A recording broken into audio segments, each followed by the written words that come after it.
What's up, everyone? Welcome back to another edition of Pack a Pod. Ladies and gentlemen, we are being treated right now as Zombies fans. Well, debatable. We'll get to that later on in the discussion.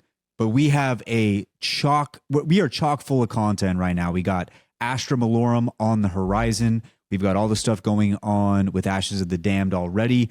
And I think we might have got a top 2, maybe, cinematic trailer for Astra Malorum, which I probably watched that thing 6 or 7 times today. We also got the brand new gameplay trailer, so we've got that as well. We've got a ton of different things that we've got going on right now. It is feeling good to be a Zombies fan in the current state, boys. How are we feeling? We feeling good? I'm feeling good. I'm feeling great. I'm feeling great, man. Honestly, Ashes is sick. Cursed, I think, it's not what we thought it was going to be, but I still think it's really cool. And then this new map looks crazy. We can't get Kyle off we can't get Kyle off the game. I mean, he's been nonstop playing. He just can't.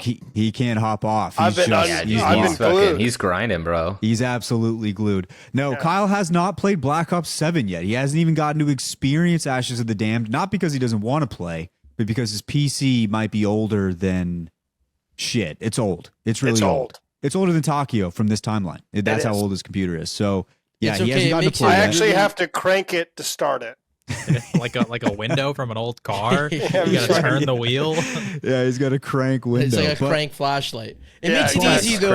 We don't have to sort out like who the foreman is. When we play Black Ops 4, Richie's not around, and when we play Black Ops 7, Kyle's not around. That actually makes our lives easier. It's very easy to figure out. But Kyle will be. He can still chime in on everything Zombies coming up with a brand new gameplay trailer and Astra Malorum and all that kind of stuff. He can't really say too much on BO7 and the boss fight as a whole, but he's going to stick around for the ride because that's just how he rolls. That's just how it is. Sir. Now, boys, we've got a lot of news to get to, a lot of stuff to break down, but I think the best way to kick it off is to go through this gameplay trailer real quick. So let's get our reactions to that and get into it. So first off, at least for me, the vibe of the map, the skybox looks sick, bro. Like we're out in space.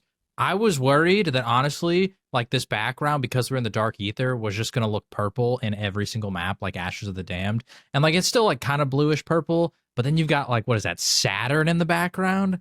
That looks crazy. Yeah, you remember Jay? Remember when we were kind of going through and looking at some of the BO3 maps that were custom made? And they had Die Rise, and they remade Die Rise in the skybox. They added in a bunch of these meteors and stuff like that. That's kind of what it looks like, but obviously in like a Black Ops 7 kind of way. Yeah. It just looks so cool. Bro, if fucking old Tessie can just move like this at all, bro. I wonder if those little rocket boosters are going to be add-ons and parts you can actually craft to put on there. I don't think you can use old Tessie on this map. Yeah. I think because she crashes at the beginning here. I think Easter egg step, though. I could see an Easter egg step, maybe. Maybe, but like right here, you'll see like she crashes into the ground and like everything breaks apart that was on her. And I think that's okay. Like, I don't know if we need Tessie to be fully used, like, again. I said it last episode. I'm going to be honest. If old Tessie was back on this map, I think I would lose my mind. Like, I think it's so perfect for Ashes. And then if you just started throwing old Tessie on every map, it would just get boring and repetitive. I have a bad feeling that Tessie's going to be following us probably through. Well, this one, though, it looks like it's crashed. And the map, all the shots, they don't show you driving Tessie ever, except for how you got there. So I don't think which is the map looks cinematic. It looks way too small to be driving Tessie. Personally, it's totally it's crashed into the ground right there, and they're jumping out, going to the map. True. Okay. Maybe it's like something where you have to like fix it before you leave. Maybe something like that. Yeah, that actually could be part of it. Maybe to go just to the leave, just to get off the get off the planet or something. I'm gonna kind of point out that none of them are wearing astronaut helmets. So, like, which is kind of badass. The first thing Richtofen says is some shit about the fact that they can breathe in space. He's like, it's like a breathable atmosphere. It's like the first thing he says. So they actually address it, which is kind of funny. And okay, cool. Yes. All right, well. The 115 rocks. Ugly ass. So right here we got the 115 rocks, but also this looks like the dog round of the map, which once again is Ravagers. I'm not gonna lie, don't love that Ravagers are back. I'm worried they're gonna become like the vermin and parasites of BO7, where they're just on every single map.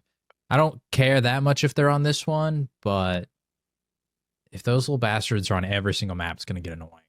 Also, Kyle that would probably take is that to ugly meet. as hell. Kyle would probably take that to meet his parents on a first date. Yeah. But I'd rather take a dog. They're kind of. I did want to mention though, I would be okay if Ravagers stay in the rotation of zombies. I just don't want to see them become a dedicated round. Like, you know what I'm saying? Like on Ashes. That's what they are. They will. This is what it looks like. You It can is see the though. hue, the glow. Yeah. Yeah, you can see like the yellowish I didn't tint. notice that. We're in I Breaking didn't Bad notice that the first Mexico. time. And then it's all what's it called? It's all Ravagers in this round. Yeah. But the thing is, there's two things about this round. One, I'm okay with Ravagers because like the map released so soon after Ashes. I'm not tired of them yet. Sure. But I agree, like if they start becoming like throw all the maps after, that's where I'd probably get tired of them. The other thing though is like these rocks that are falling, I don't know if it looks like really specific that they're falling during that round. So like it did look like it because right here when the scene starts, like you see them flying in the background, but then when the round starts, turns tinted. It shows it coming down right here. So it's like when the rounds, like those rounds, like there's like a meteor shower type thing with the 115 rocks, which seems kind of crazy. That'd be kind of sick though if there's like a round where it's like you have to play inside or you have to be worried about just getting struck by meteors. Dude, that would be such a cool ammo thing, crate actually. in the background there.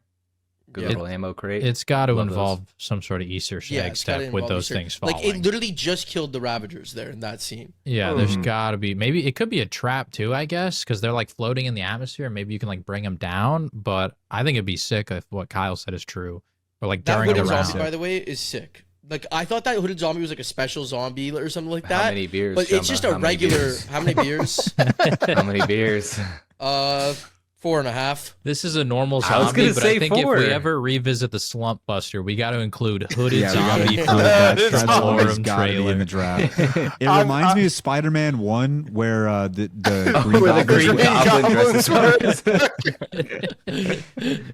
There's actually like a couple of them running around. So yeah, if you I guys know. like them, then there you go. Dude, like just the fact that they got the vibe of like with new zombies in this map, like it's not the Ashes zombies coming back. Right. Like it's just so sick. Does that say we need to go to hell? No, it says we opened the gate to hell. We opened the gate to hell. Bro, they brought back the writing on the wall, which is pretty sick. Which we missed. There's a frame in the beginning where it says the stars lied to us. So like the lore behind this map is that like it's like another cult. Like that's why like the hooded zombies like are there because like they're part of the cult and everything like that. And I'm wondering like, just like who's going crazy. If you saw that zombie had symbols like engraved on his chest. Engravings on his body right there. Hold on. See, and that has to You be just like the yadded cult. up.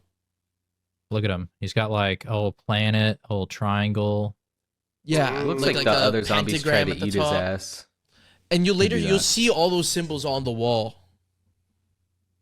Hey, Richie, if you were a zombie, I'd eat your ass. Okay, That's buddy. Just only if he's a zombie. That's wild. That's what's up, dude. If you Yeah, ever I'm come a back from the resident dead, trap Richie, guy. just Trap know. guy. What you Trap got for guy this? here, bro. This fucking laser here, I'm hard.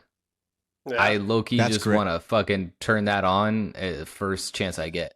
But Disco I do ball know, laser? obviously, like it's definitely gonna hurt you. So I wonder how much damage it's gonna do to you. Is it though? Because Obviously she's you can running see through. she's like, sliding, No, she runs Well, she under it. slides but underneath she's sliding it, though? underneath. Yeah, Yeah, but like I'm See, turning that maybe. on when one of you are in there, like immediately. that's gonna. It's literally. I I'm need somebody to testing that shit. Photoshop my face onto that and be like Richie running through the new trap immediately. Yeah, will do. What even is it?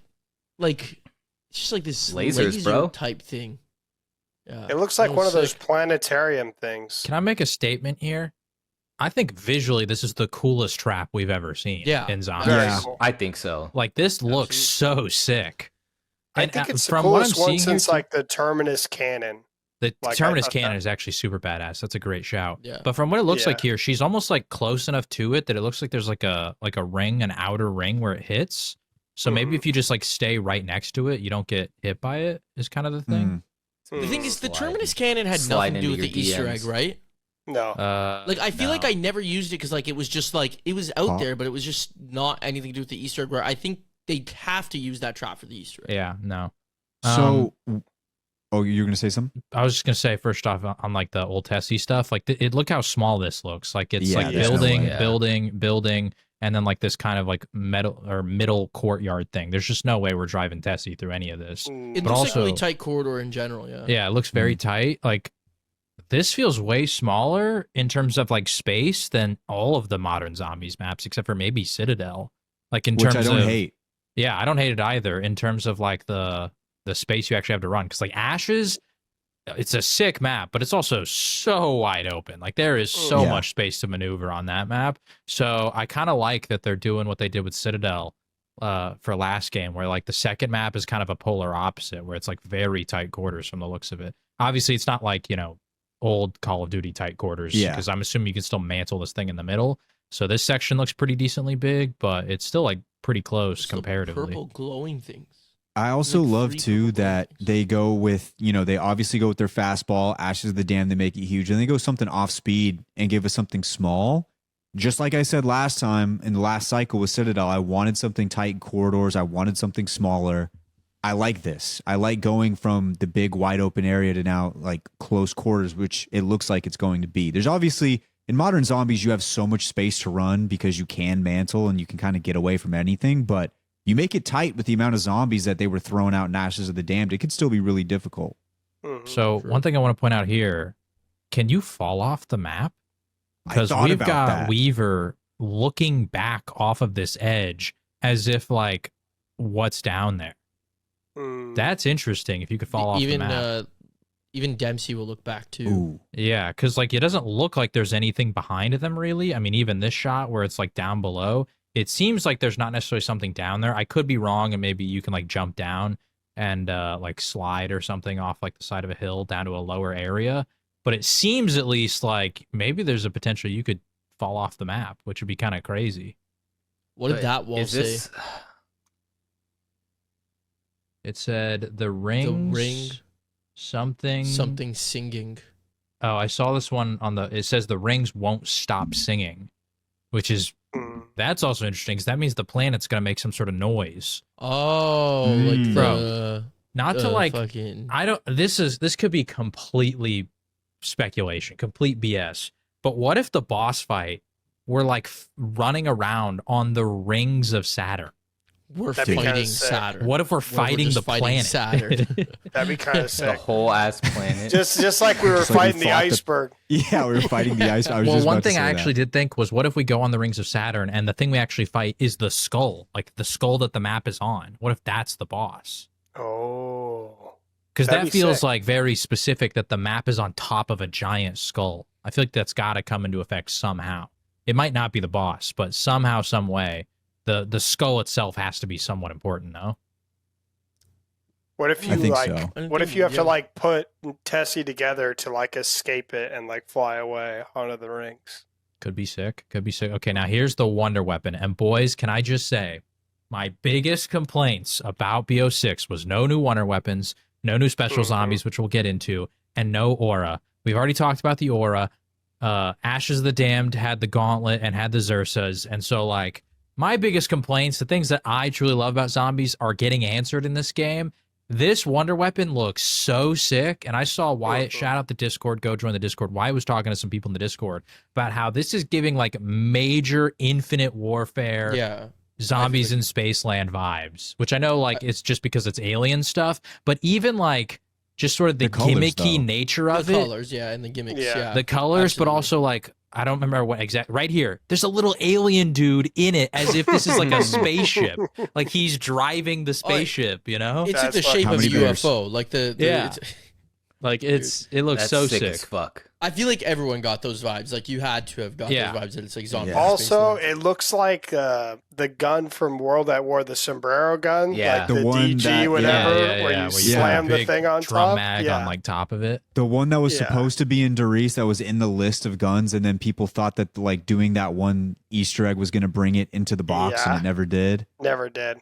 Dude, like, I don't even understand, like, how the gun works, like, by watching it. Like, I feel like you were able to kind of grasp how the gauntlet kind of works by watching it, but, like, I am very curious to see, like, how that gun, like, really operates. I have a couple theories. Number one, because of this thing coming in, I wonder if you can, like, launch, like, the disc somehow, or if this is just, like, a reload animation. I'm not quite sure.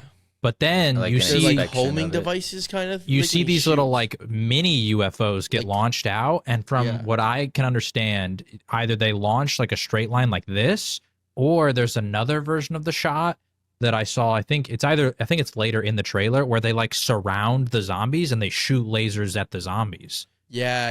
And then I think they come back. That's why I'm saying like it's hard to conceptualize because it seems like so unique for once. Yeah, no, it seems very unique. Which, dude, I'm all for because like I'm not a big fan of when every wonder weapon just like boils down to like the Gorgo effects where it's like, oh, you just shoot and there's like a charge shot and like kills zombies. Like, give us some unique shit to it. Mule kick, Wyatt, thoughts? Okay, so when I looked at the machine the first time, I asked myself, would I pipe? Yeah. And instantly I said no. Okay. But after taking some more looks, I think I might pipe. I don't think it's well, I think the color is what actually gets me, right? Like the color is kind of different from most color. I feel like a lot of times in video games and just zombies piss yellow. You don't see piss yellow very often. Or like vomit green, piss yellow. They don't get the respect they deserve. So I'm really feeling it. I'm really feeling the color here. This is giving me like Game of Thrones, like. Dude, I know. Vibes, that's what I was gonna say. Like with all the guns smoking out, all the guns sticking out. Bro. Yeah, like the Iron Throne. It's giving me. Just think of all the positions you could hit from all those things that you could grasp onto and just hit. Different, well, that dude. Plus the horns on the top, bro. Yeah. So that's what I said in the court. I was like, I think you got to give her a chance. Like, listen, she's got a unique looking style. I'm glad I did. It's like when you're in middle school and there's like the goth girl and like nobody really gets her at the time. But now we look back on goth girls a little bit differently. So all I'm saying is give her some time, you know? And I just think there's a lot to grab onto, you know? There's holes. So much. That's all I'm saying. That's all I'm saying. Lots to grab onto. Beautiful color. The coin piss hole's yellow, a little high. Green vomit. No. I mean, what more could you want? Hey, listen, jump by, climb that tree. I'll let you know right now. There's some leg holes that Kyle can use to get up there. Hey, listen, there's a couple bullet holes in the top. Hey, listen, I might be using all of those. Yeah, there we go. There's some bullet holes in the bottom too. Look at those. Yeah. Now, as an avid mule kick hater, I want to say I've seen some things so I've seen the augment leaks, and the augments are kind of really sick. Good. They seem really good. And then someone, I don't know if it's true, the same person that was like leaking the augment leaks said there will be a dedicated bind for swapping to your mule kick weapon, which if you could do that, if that's true, like solves my exact problem with mule kick, which is like when I want to swap to my good gun, I can't swap to it. So they might have fixed my biggest hatred for a perk in the entirety of Zombies. So I love that. Yeah, I know one of the leaked augments is that when you lose the perk and you buy it back, you get the gun back too, which is like massive. Because that's always been somebody's biggest issue was like, oh shoot, I got mule kick, and then you pull like the wonder weapon from the box, and you can't like switch which one's your mule kick weapon. So then if you go down, you lose it. You're like, well, I'm screwed. Tragic. Yeah. I saw another one was you can carry 4 armor plates. And this is where I really wish we had like a perk limit just in general in the game. And I understand that there's going to be like a, obviously a relic for it. But I really wish we had that in the standard game mode, because now with like some of these augments with Mule Kick, a perk that I typically would avoid, I would really have to make a tough decision, because armor plates in this modern version of Zombies are really important. So it's like, if I could only pick 4, it's like, damn, that really starts to get into contention, even if it was like 5 or 6. Well, also all of them. It's interesting. And I was just gonna ask, like, this has nothing to do with the fact that you would pipe, right? No, because I would pipe a lot of these different machines. So there's others I wouldn't pipe that I end up buying. The other thing, just had to clear that up. Thank you. The other thing I had to say was like, Mule Kick in this game might actually be good because of the sheer amount of ammo you have to use for each gun. Yep. That was exactly what I was going to say zombies. Too. And I was like, that's why I think Mule Kick might actually be good, like actually be useful, because like having a third gun means a third set of ammo that you can hold, that you can shoot. Yep. And that means less time where you have to spend, hitting the ammo crate or whatever over and over and over again. Also, the ray gun's just really good. So now you can have a Mark 1 or Mark 2. You have a wonder weapon. Like, because if they do it the same, that everyone can get the wonder weapon like Ashes, you can have a wonder weapon, a ray gun, and then your shooty gun, like, which is kind of crazy. And there is that one augment, because my biggest concern about 3 weapons was the cost of pack punching all of them. There is the augment that apparently if you pack a punch one gun, there's a chance it will pack a punch your other gun as well to the same tier. And if it doesn't do it, then the next time you pack a punch, there's a higher chance that it'll happen. So there's a world where you pack a punch, like you triple pack one of your guns, and it triple packs the other one for you for free. I even thought for first that could be crazy, because what if you get like the fortunate roll on like your pack 4 if you're playing with that? Bro. Because pack 4 is 100K, so like that's pretty ridiculous. The augments are crazy in general. Like there's also buy one get one free, which is like when you go to buy equipment, you'll get 2. So imagine you go to craft monkeys or a Casimir, which is 1,000 or 1,500 salvage, and you get 2 now. And then there's another augment where you can hold an extra, so you can buy 2 and get 4. And there's an augment apparently where once you have that augment, the price of perks is significantly reduced. Which is important because the more perks there are, the more expensive they get. Currently, it's like someone did the math. It's 72,500 something. Yeah, 71,500 to buy all of the perks in the game. Because there's like, what, 15, 16 now? Yeah. Now, to be fair, if it's anything like Ashes, there's so many ways to get free perks. Yeah. The other day, I was just playing like survival, and we'll talk about this later, but I think they changed the toxic growth where you get more perks now and less PAP 2 crystals. But by like round 19, I almost had every perk for free. Yeah, no, I was interested to see if they bring back the plants thing, but I didn't see any on here. Okay, let's talk about the Pack-a-Punch. Yeah, because the OG Pack-a-Punch looks like it's back. And based on this spin-up animation, I think it's going to hold your gun for a little bit before you can grab it. I wanted to talk about that. Yeah. I mean, specifically that one frame where it says, please wait. It feels like that was something, right? Like, like absolutely saying you have to wait. Which I love. Yeah. Like is this their way? Do you think like them crashing Tessie, which had the Pack-a-Punch, and then doing this, putting this here, is their way of bringing it back? Like I think so. I think that's huge. Like, I didn't even think about that. Maybe. Yeah. I just gasped. When I was gonna mention it earlier when Kyle said something about the Pack-a-Punch. But yeah, my basic thing was that like when I saw them crash Tessie, I figured Pack-a-Punch old, the fast one dead, new Pack-a-Punch waiting back. You'll still trip pack, but it's the old format. If you look at it, it definitely looks like worse for the wear. Like it looks old, so it's like they have to like basically they're saying you have to go to the old system this game because look at how rusted it is.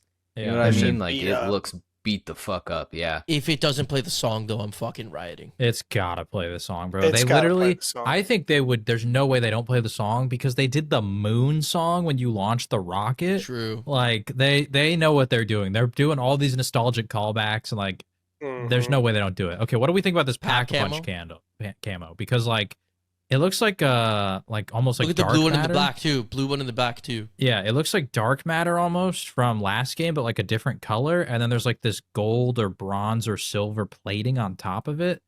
I have mixed feelings because I like the dark matter area, but I don't know about the plating yet. Look at the bullets though when you shoot. I think that's kind of sick.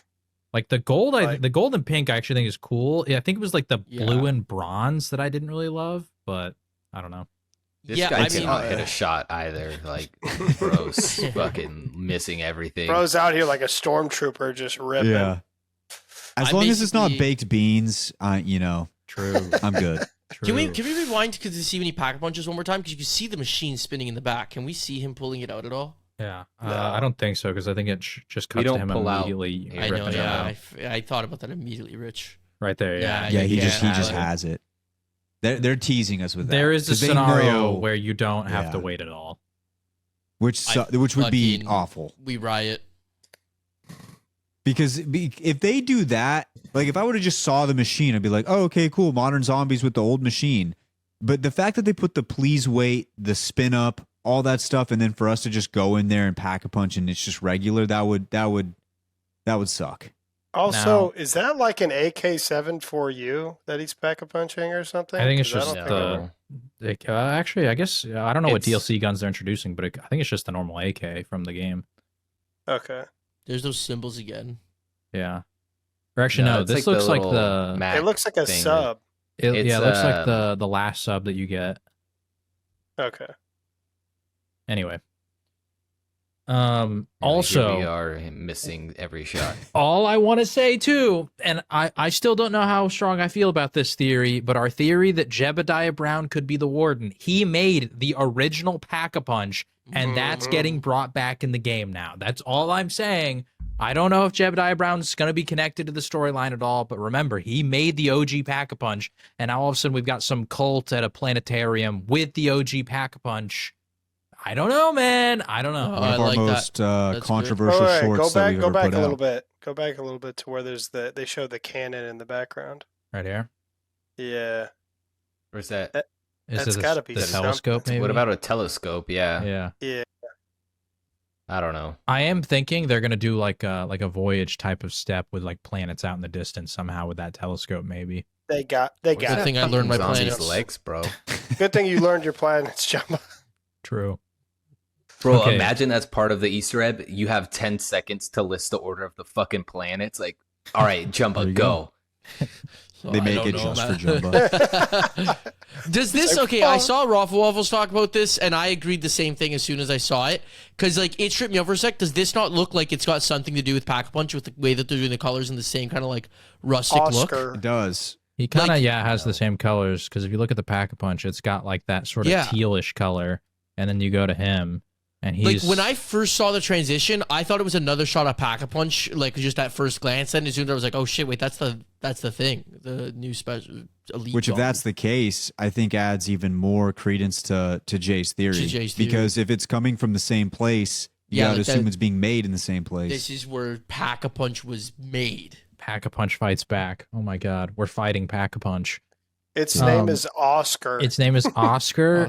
And once again...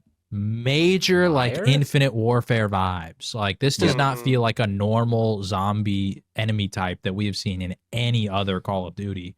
No, like honestly, this thing looks sick. Like I'm super excited to fight this thing.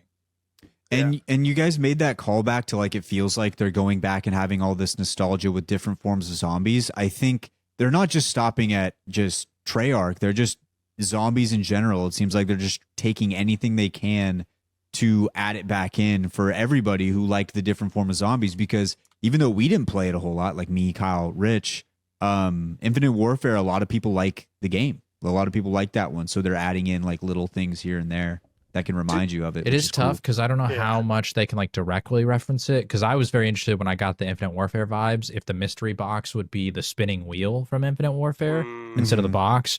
But it's just the Origins box again, which I still want to know why it's the Origins box. It feels like they're just baiting. That is odd. That's lame. And also, did you guys see him Kamehameha a fucking UFO That's out of why his I chest? paused. He's got this like ranged attack, which might be really annoying, man. Remember the Manglers spamming their thing across the way and like shooting you from distance? I don't know. I miss that guy. My bigger issue is that like he can't really be turned into a turkey. Why did we not have the Zersa on our turkey list? So it's because I hadn't put any of the BO7 stuff. Because when I made that document, I just thought BO7, the Zersa would have been perfect as I made this joke. Oh, literally when I went back to go look at the list again, because I combined two of these old spreadsheets, I was like, oh wait, I didn't put BO7 on there, and like we could have had the Zersa for somebody's turkey, and I was like, dude, what a missed opportunity. So I added BO7 on there for future drafts. Win with but the Zersa. I put the maps, I put the characters, I just never put the special zombies, dude. The Zersa. Which, by the way, shout out once again on the Discord. Go join, because Wyatt's currently winning the vote, so you can still vote. I was about to say, shout out Wyatt for winning this draft. Can you guys? Are we just let me have Are we my doing time. the draft today or no? Wait. We're gonna let it end. Congrats. Since I'm not in this one, can I vote? No, you guys win. Congrats. No. I don't think Congrats, Kyle should be Wyatt. allowed to vote. I don't think No, Kyle should be Kyle allowed can't to vote. vote because if we have Why to do a can't I Kyle vote? can vote. Kyle can vote. I don't know, because Wyatt has this theory, Because- Kyle, that we're gonna try to I have a intentionally theory. never let him win a Kyle draft. can vote. Kyle can vote. Why shouldn't I be able to vote? I don't think I Kyle- wasn't in and this one, fucking technically. Richie's already got a vote from Brian, which Oh, is Richie that's got a vote lame. from Brian? that feels like that shouldn't even count. Should What I are you kick talking Brian about? from the Okay. court? Also, Can't Jumba, believe I want you that. to know that you won the last draft because of me. No. I know that, but like, if I got a vote from Brian, I would stand up and be a man and say like, "Hey, I'm not accepting that vote." as a decent human being, yeah, absolutely. I would not want to win up just like a. I'm saying Kyle can vote. Kyle, you can vote. Whoa. I don't think this is a democracy. I don't think anyone on this podcast should be allowed to vote whether we participated in the draft. It has to be tiebreaker only, I think. So Kyle, if we go to a tiebreaker, then you vote. But I don't think prior to a tiebreaker you vote. If we go to tiebreaker, I'm already losing. So, and I don't want to jinx anybody here, but let's say Wyatt does hypothetically. I actually liked Jumba's more last time. You motherfucker! That was the only reason. For 1 second. That is like, bro. Listen, even like if Kyle didn't pick you, Wyatt, Richie did. Wyatt, yeah, I probably would have too. So it was a clean sweep, bro. Like you gotta accept. No, you said last week you're gonna vote Jumba. Yeah, everyone voted for me. Yeah, that's what I said. That's what I said. I probably would have voted for Jumba too. So even if Kyle didn't vote for Jumba, I think Jumba still wins. So. Congrats on you guys for winning. Anyway, here's the thing though. Richie started it. Let's say Wyatt wins this draft, then Richie's the only one who's never won a draft before. So this is a big week guys, for you, Wyatt. What the fuck is up with that? This is a big week for you. Solid Wyatt. drafts. Haven't won one though. Haven't been able to close it out in the fourth quarter. That's all I'm saying. I'm gonna see if I can rig the vote. I'm gonna see if I can rig the vote. At the very least, if I lose this draft, I think I'm firmly out of the I haven't had a whole lot of votes category. No, you've made a major comeback. Yeah, you might even, who knows, after the last two drafts, you might even. I think it's honestly because I wasn't there. I'm gonna be honest. I think so I'm helping you out. I think I'm gonna add everyone in the Discord and tell them, hey, please go vote for the draft. Okay. I only do that when there's not a lot of votes, when there's like 12 or something. But I want us to be flooded with votes. Because maybe we will forever put an asterisk on whoever wins this though, because Kyle wasn't there. We didn't have a full. All right, here we go. I don't even want to win. Anyway, back to the trailer. Hold on. Let's look at this bottom right here. Does this look like a teleporter pad or something like that to anybody? Key, I was trying to figure out what that was. Dude, it's got wires running to it and everything. My biggest fear is if this part of the map looks facility. It does look a little facility, bro. I mean, it kind of looks like Shattered Veil, but this is like the interior of one of the buildings. So it's like, there's only so much they could do with like an observatory. I feel like the rest of it looks cool enough that I can be okay with this room looking like it. Especially if they could do something cool with this. I don't know if this is going to be a teleporter pad, but it looks like something is important there, you know? Gotta build something there. Yeah. For sure. Which there's... I hear something inside. What did that say? The last word started with an H. I think maybe something inside my head. I hear something, and then I think that's here as well, or maybe that's head. Here again. I think it's here again because that kind of looks like an R. Yeah, and then inside that looks maybe sort of an Richie. M. Anyway, more symbols in the background of the wall too. Mumba. Look at Final this shot. Look at this. Mumba. What a shot. And then honestly, I love the last line from Richtofen in there. What does he say exactly? He says something like,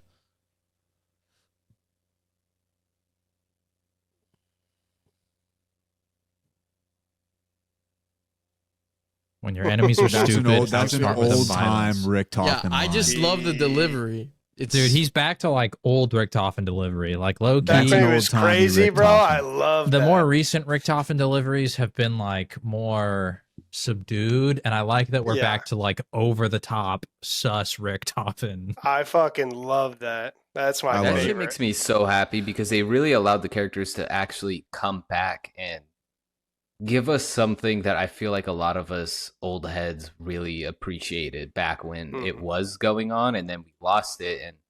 And I'm just so glad they brought him back and made him funny again.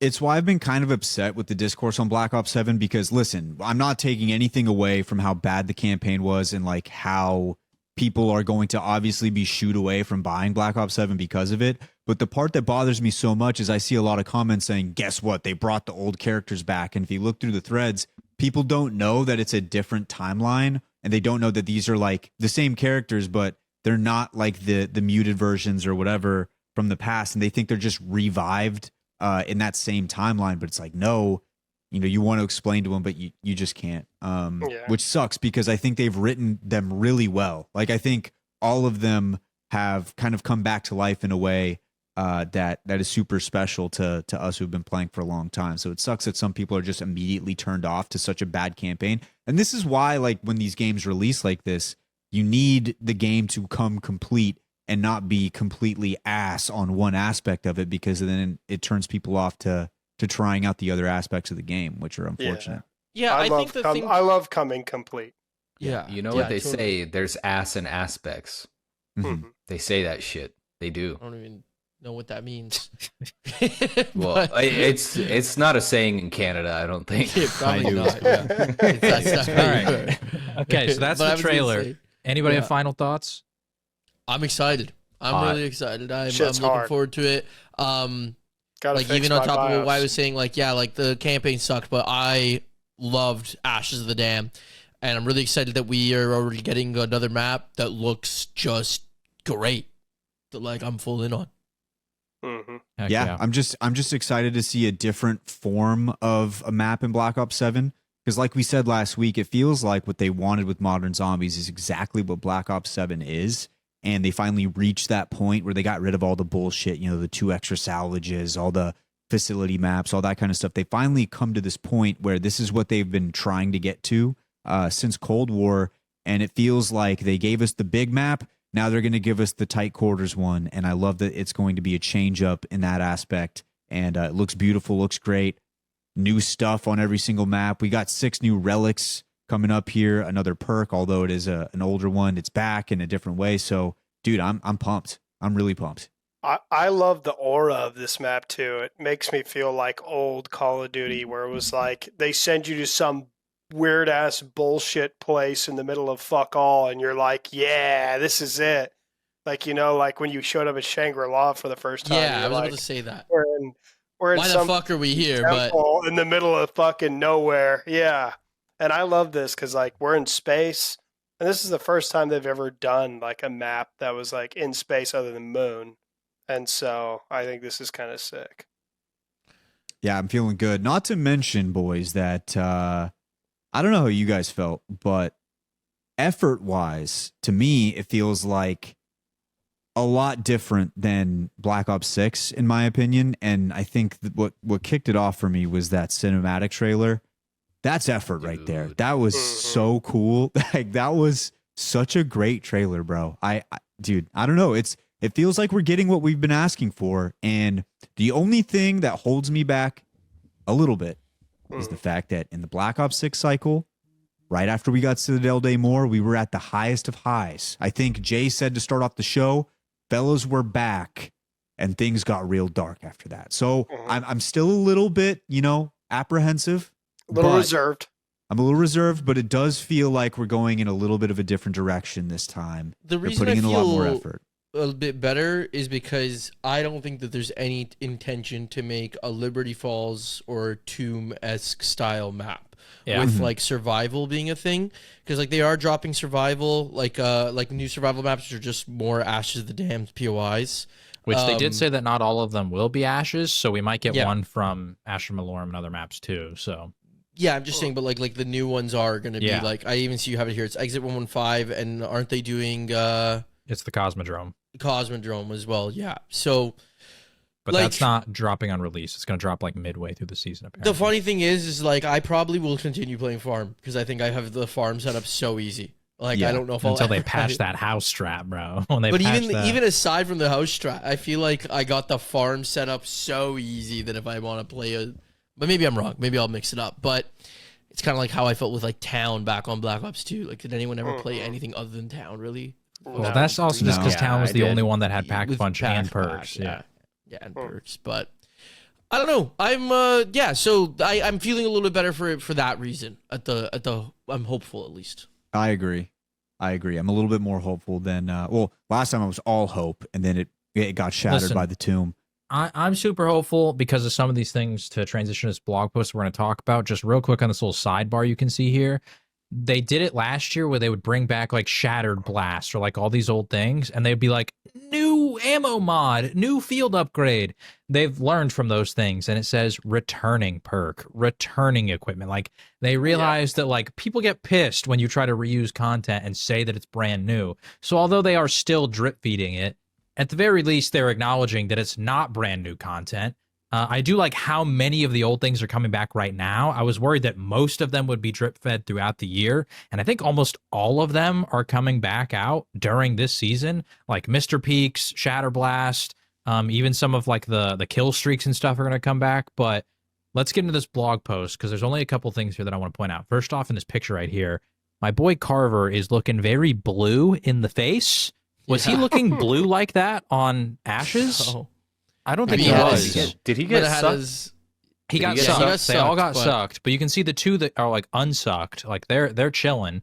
You can't see Weaver's face, and I can't remember if any of them looked blue in the trailer. But Carver's looking like hella blue. He might have had his head out the window as they were flying over. Maybe. Yeah. I'm getting concerned. I think they were listening some emo music, while they were on their way there. He just got spaceship sick, bro. That was it. Like you guys are reading way too much into it. Yeah. Got sucked off in the wilderness and then got sick up in space. I mean, what is he doing? Yeah. Okay, but this first little paragraph here has got me excited for the map. I know this is crazy because Astra Malorum just came out, but for the map after, because here's what it says. An insatiable hunger for knowledge of the cosmos, a powerful evil presence within the dark ether, twisted rituals that grew in intensity. In the cold depths of space, a century-old observatory guards a gateway to a dead world. And we saw on the wall, like, gateway to hell. So this feels like this is whatever we're going to do in this map is going to open up something to the next map that they're describing as hell and a dead world. Yeah, that's actually crazy. That's interesting. They're actually to connecting me. lore deep. I hope it all ties in together. I'm starting to get very interested. We get more information on Oscar. Does he have a shield? So is that a fucking outer shield? He has a shield, so you can see right here, drone shield. A smaller mobile robot tethers itself to Oscar, keeping it immune to all incoming damage. Additional drones should be expected. This is worded terribly.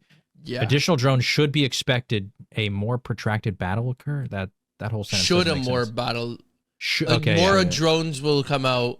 I think it's supposed to be a comma there. Should be expected. I was going to say, should I think a more they're protracted missing a comma. Yeah, there needs to be a comma there. That almost gave me an aneurysm. Whoever put that out, please put a comma in there. Hey, can you guys fix that, please? Yeah. Thank you. I will say, I don't know if y'all seen that account on almost had a Twitter. stroke, bro. Treyarch CM, community manager. They've been replying to a ton of people, so they're actually giving like crazy amount of communication on Twitter now.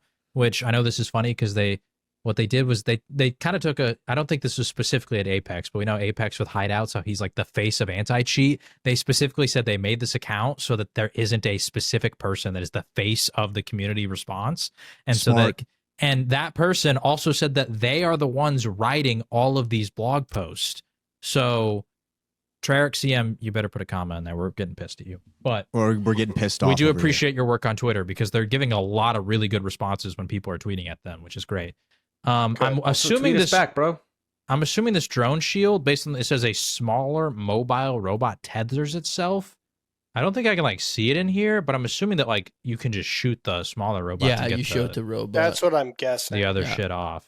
And then it says Tesla field, an offensive electrical arc crackles out of Oscar's carapace, searing damage into any nearby threat. So you can't stand nearby him, otherwise you're gonna get electrocuted. Expect additional electrical. Tell me there's a Kara in that pussy, bro. Expect additional electrical offense when Oscar engages in close quarter fighting. So I feel like he's going to be really annoying when you're like inside a building. Because if you have to get next to him or like run past him, you're going to take damage. You get shocked, yeah. I wonder if it stuns you too. If it stuns you and slows you down. If it stuns you, that shit's going to suck. It's going to be mad annoying. Then there's attack drones hologram. A drone hologram is deployed from Oscar's chest cavity. And what?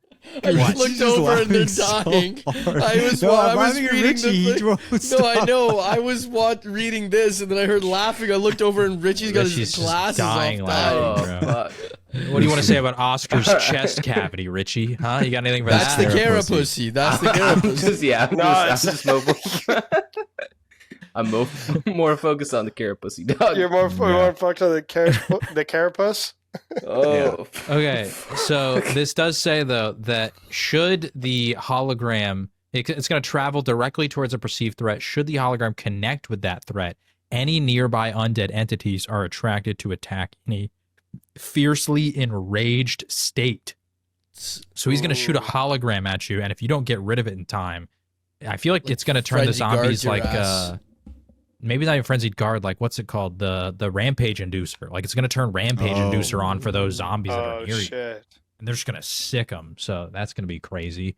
And then internal circuitry projectile. Should a threat become unreachable, Oscar produces non-critical internal parts from its interior and hefts them at a threat. So that's the ranged attack. I mean, yeah, he's going to be annoying. Yes, very. Yeah. I bet like he'll be weak to Deadwire. Book it.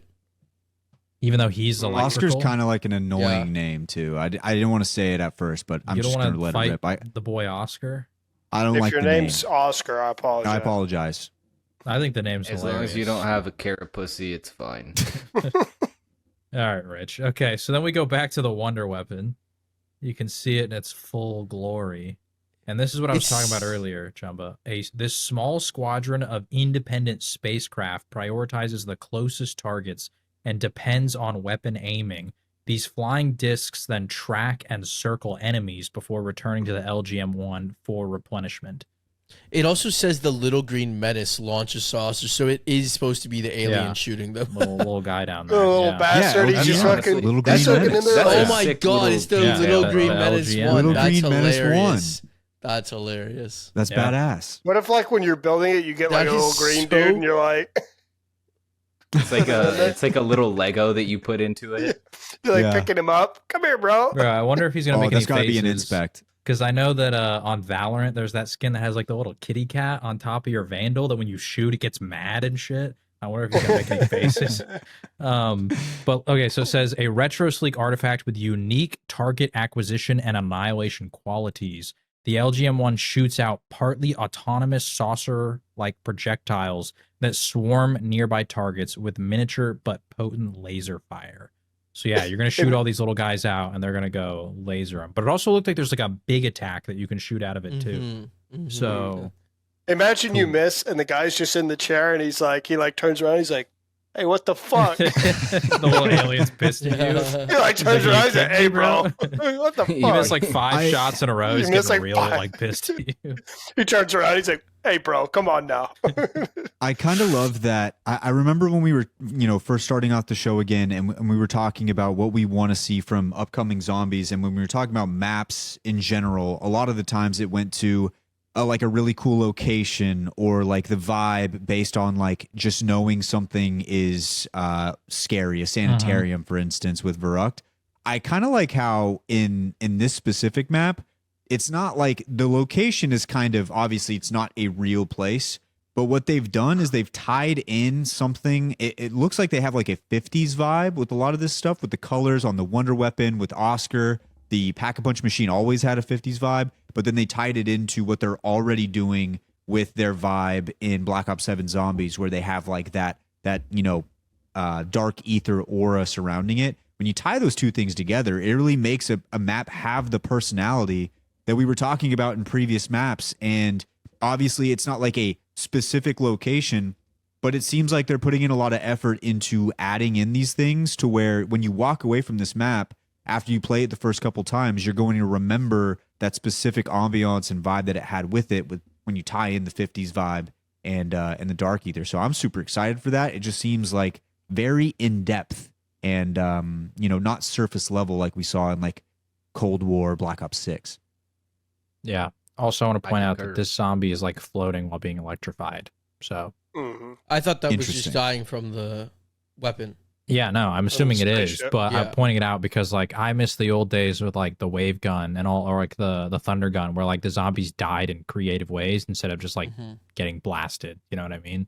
Like the microwave gun on freaking Moon, where all of a sudden they all like jump and like expand, was always so sick. So that's the Wonder Weapon. So sick. What is the animation like for that little green menace? Is if you go and you look at it and you inspect it, and the little fucking alien is just flying around in it, and he's just having a fucking blast. Yeah, he's just having a good time. If the alien's really interactive, like where does this gun go on the Toothy Dome scale? That's a great question. And I think that's a question we have to save for the upcoming draft. Because are we going to do a Toothy Dome draft? We might have to bring it back. I mean, we've already gotten 2 brand new wonder weapons.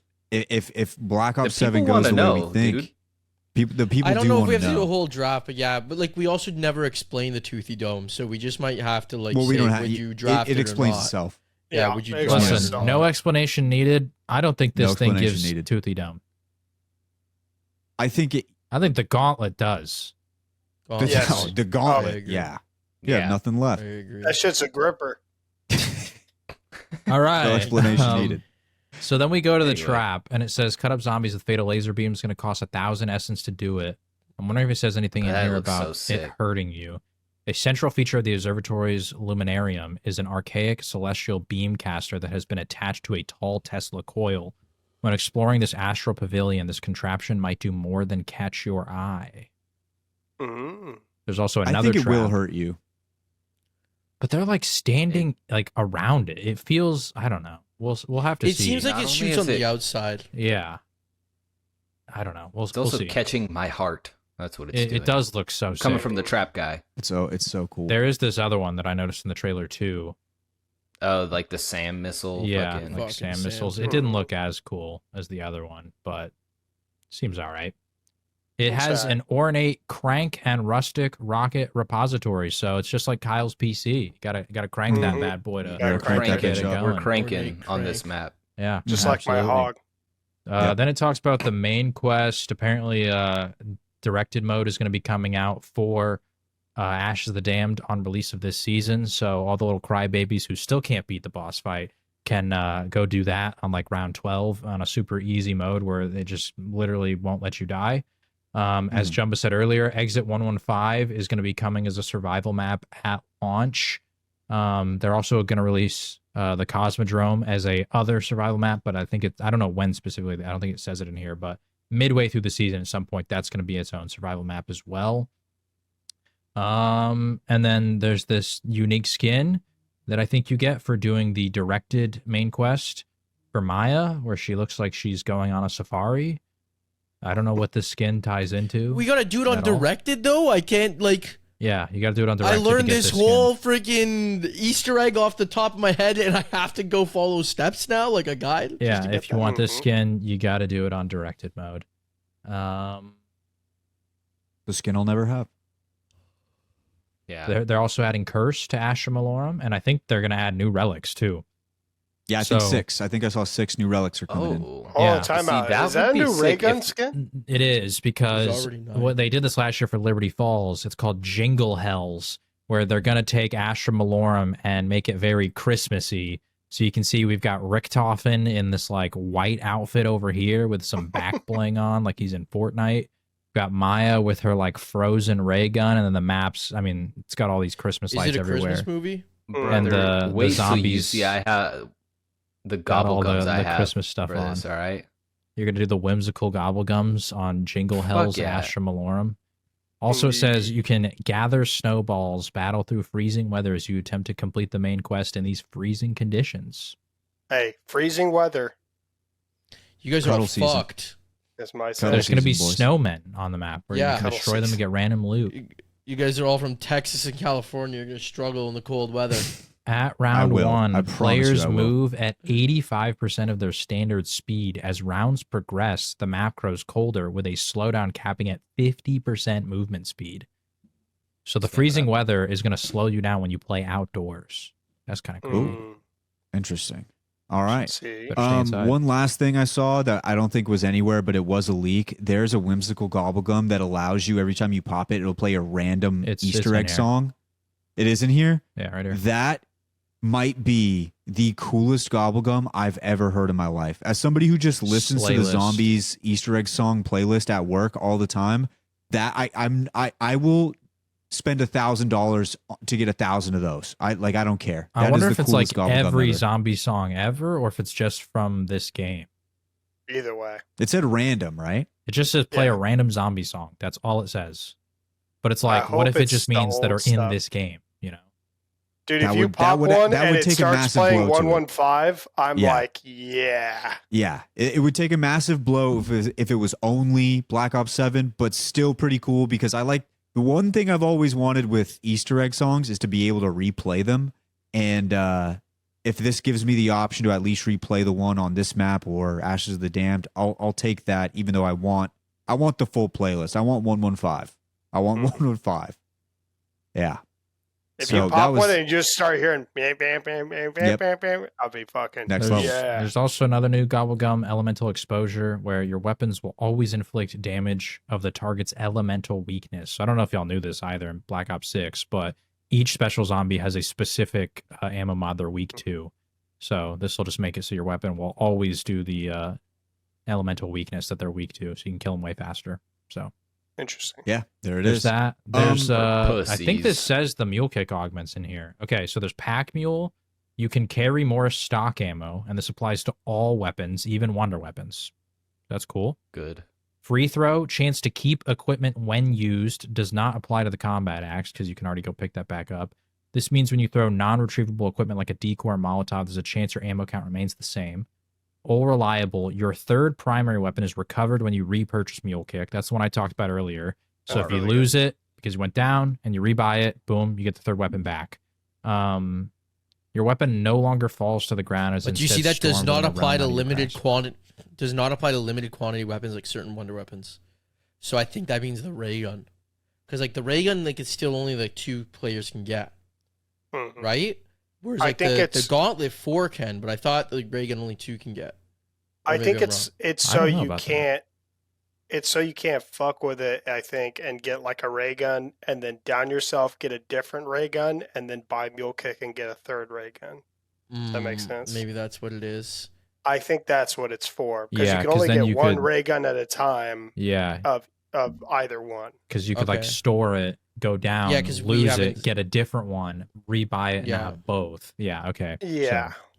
So I think that's what they're trying to keep you from doing. Because it only says like certain wonder weapons. So I'm imagining that's just the ray guns then.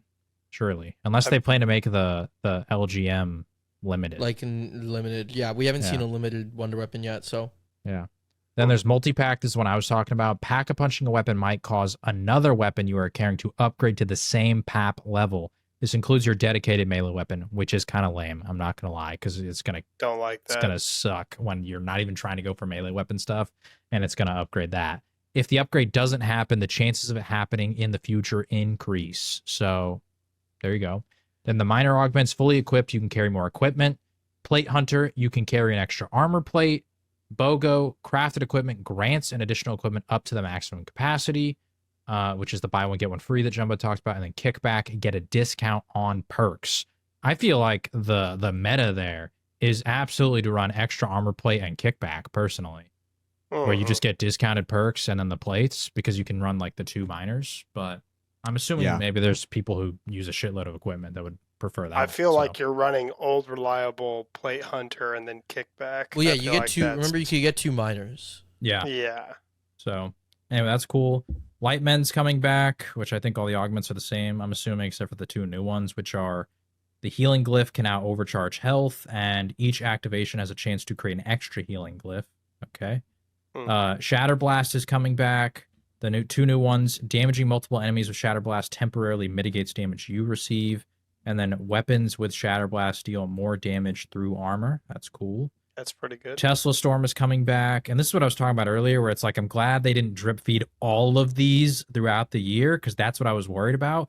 They're just dropping almost all of them immediately back in the Season 1. The 2 new augments periodically send out electric charges that stun and damage enemies while the Tesla Storm is active, and then increase the Tesla Storm stun and damage radius. That's a good one. And we got Frost Blast back. 2 new ones. Incoming damage is mitigated while you're inside the blizzard, and enemies continue to be slowed after leaving the blizzard. Mr. Peaks is back. My favorite, my boy who makes all the zombies dance. Shout out Mr. Peaks. The 2 new ones heal rapidly while near Mr. Peaks. And then Mr. Peaks will offer an ammo discount to VIBs, very important buddies. What does that mean? They like to always go very cryptic with the Mr. Peak ones. I feel like this means you just like drop them near an ammo crate and you can get like hella cheap ammo. Yeah, I don't know. It's always very because like look at all the first ones. Mr. Peaks becomes the life of the party. Yeah, which just means he dances. Can you tell me what the fuck he does, please? He's just out there fucking. Anyway, so those are all the new ones, and then they brought back a lot of the old equipment, so that shit's gonna be kind of overloaded. They brought back the impact grenade, the shock charge, thermonade, war machine, the grim reaper, the death machine, and the combat bow. So they brought back like a ton of BO6 stuff. This is a random aside.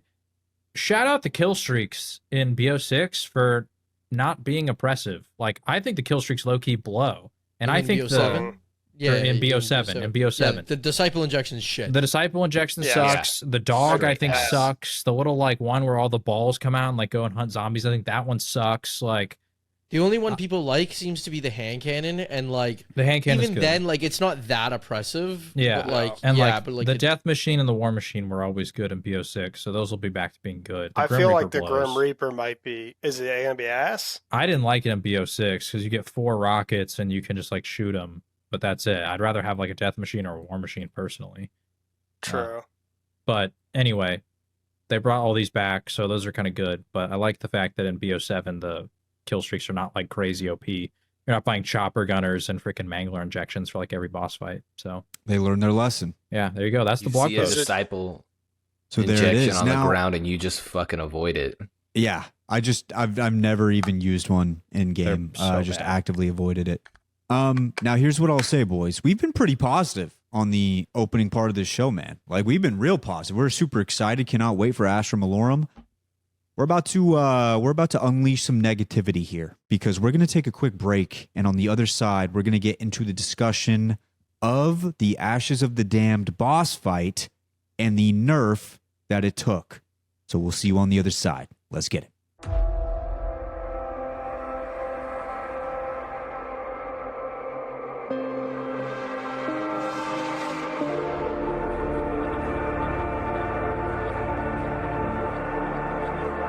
Okay, so we talked about it a little bit last week, and we had the hunch that it was going to get nerfed. We didn't want it to, but it looks like Treyarch caved, and the Ashes of the boss fight the Ashes of the Damned boss fight was nerfed. So that's tough, not good. And a really fun experience for all of us. Got basically, not only did it get nerfed, it got absolutely botched. It is in the ground. It is so easy, the easiest thing of all time. And when you think about modern zombies, I think for the most part, the game is already much easier than it used to be. And so when it comes to the difficulty part of zombies now, it really comes down to that boss fight and the Easter egg. So when you take one that was very challenging and fun, and then you change it back to basically nothingness, then it does take a massive blow to the overall feel and the overall fun that you can have on a modern zombies game. At least that's coming, from me. I am an old head when it comes to zombies, but I can enjoy the modern zombies format in the context of the boss fight being hard and difficult and make me want to come back and try it over and over and over again. When you nerf it this much, that does take a massive blow. So boys, I think we got the list here of what exactly they did to it. Do you guys have it? Yeah, I got it right here. So the first thing is when they talked about this in the dev talk, they announced like a lot of like the nerfs. And then when they actually did the nerf, this list there was more on this list than what they had talked about the previous day.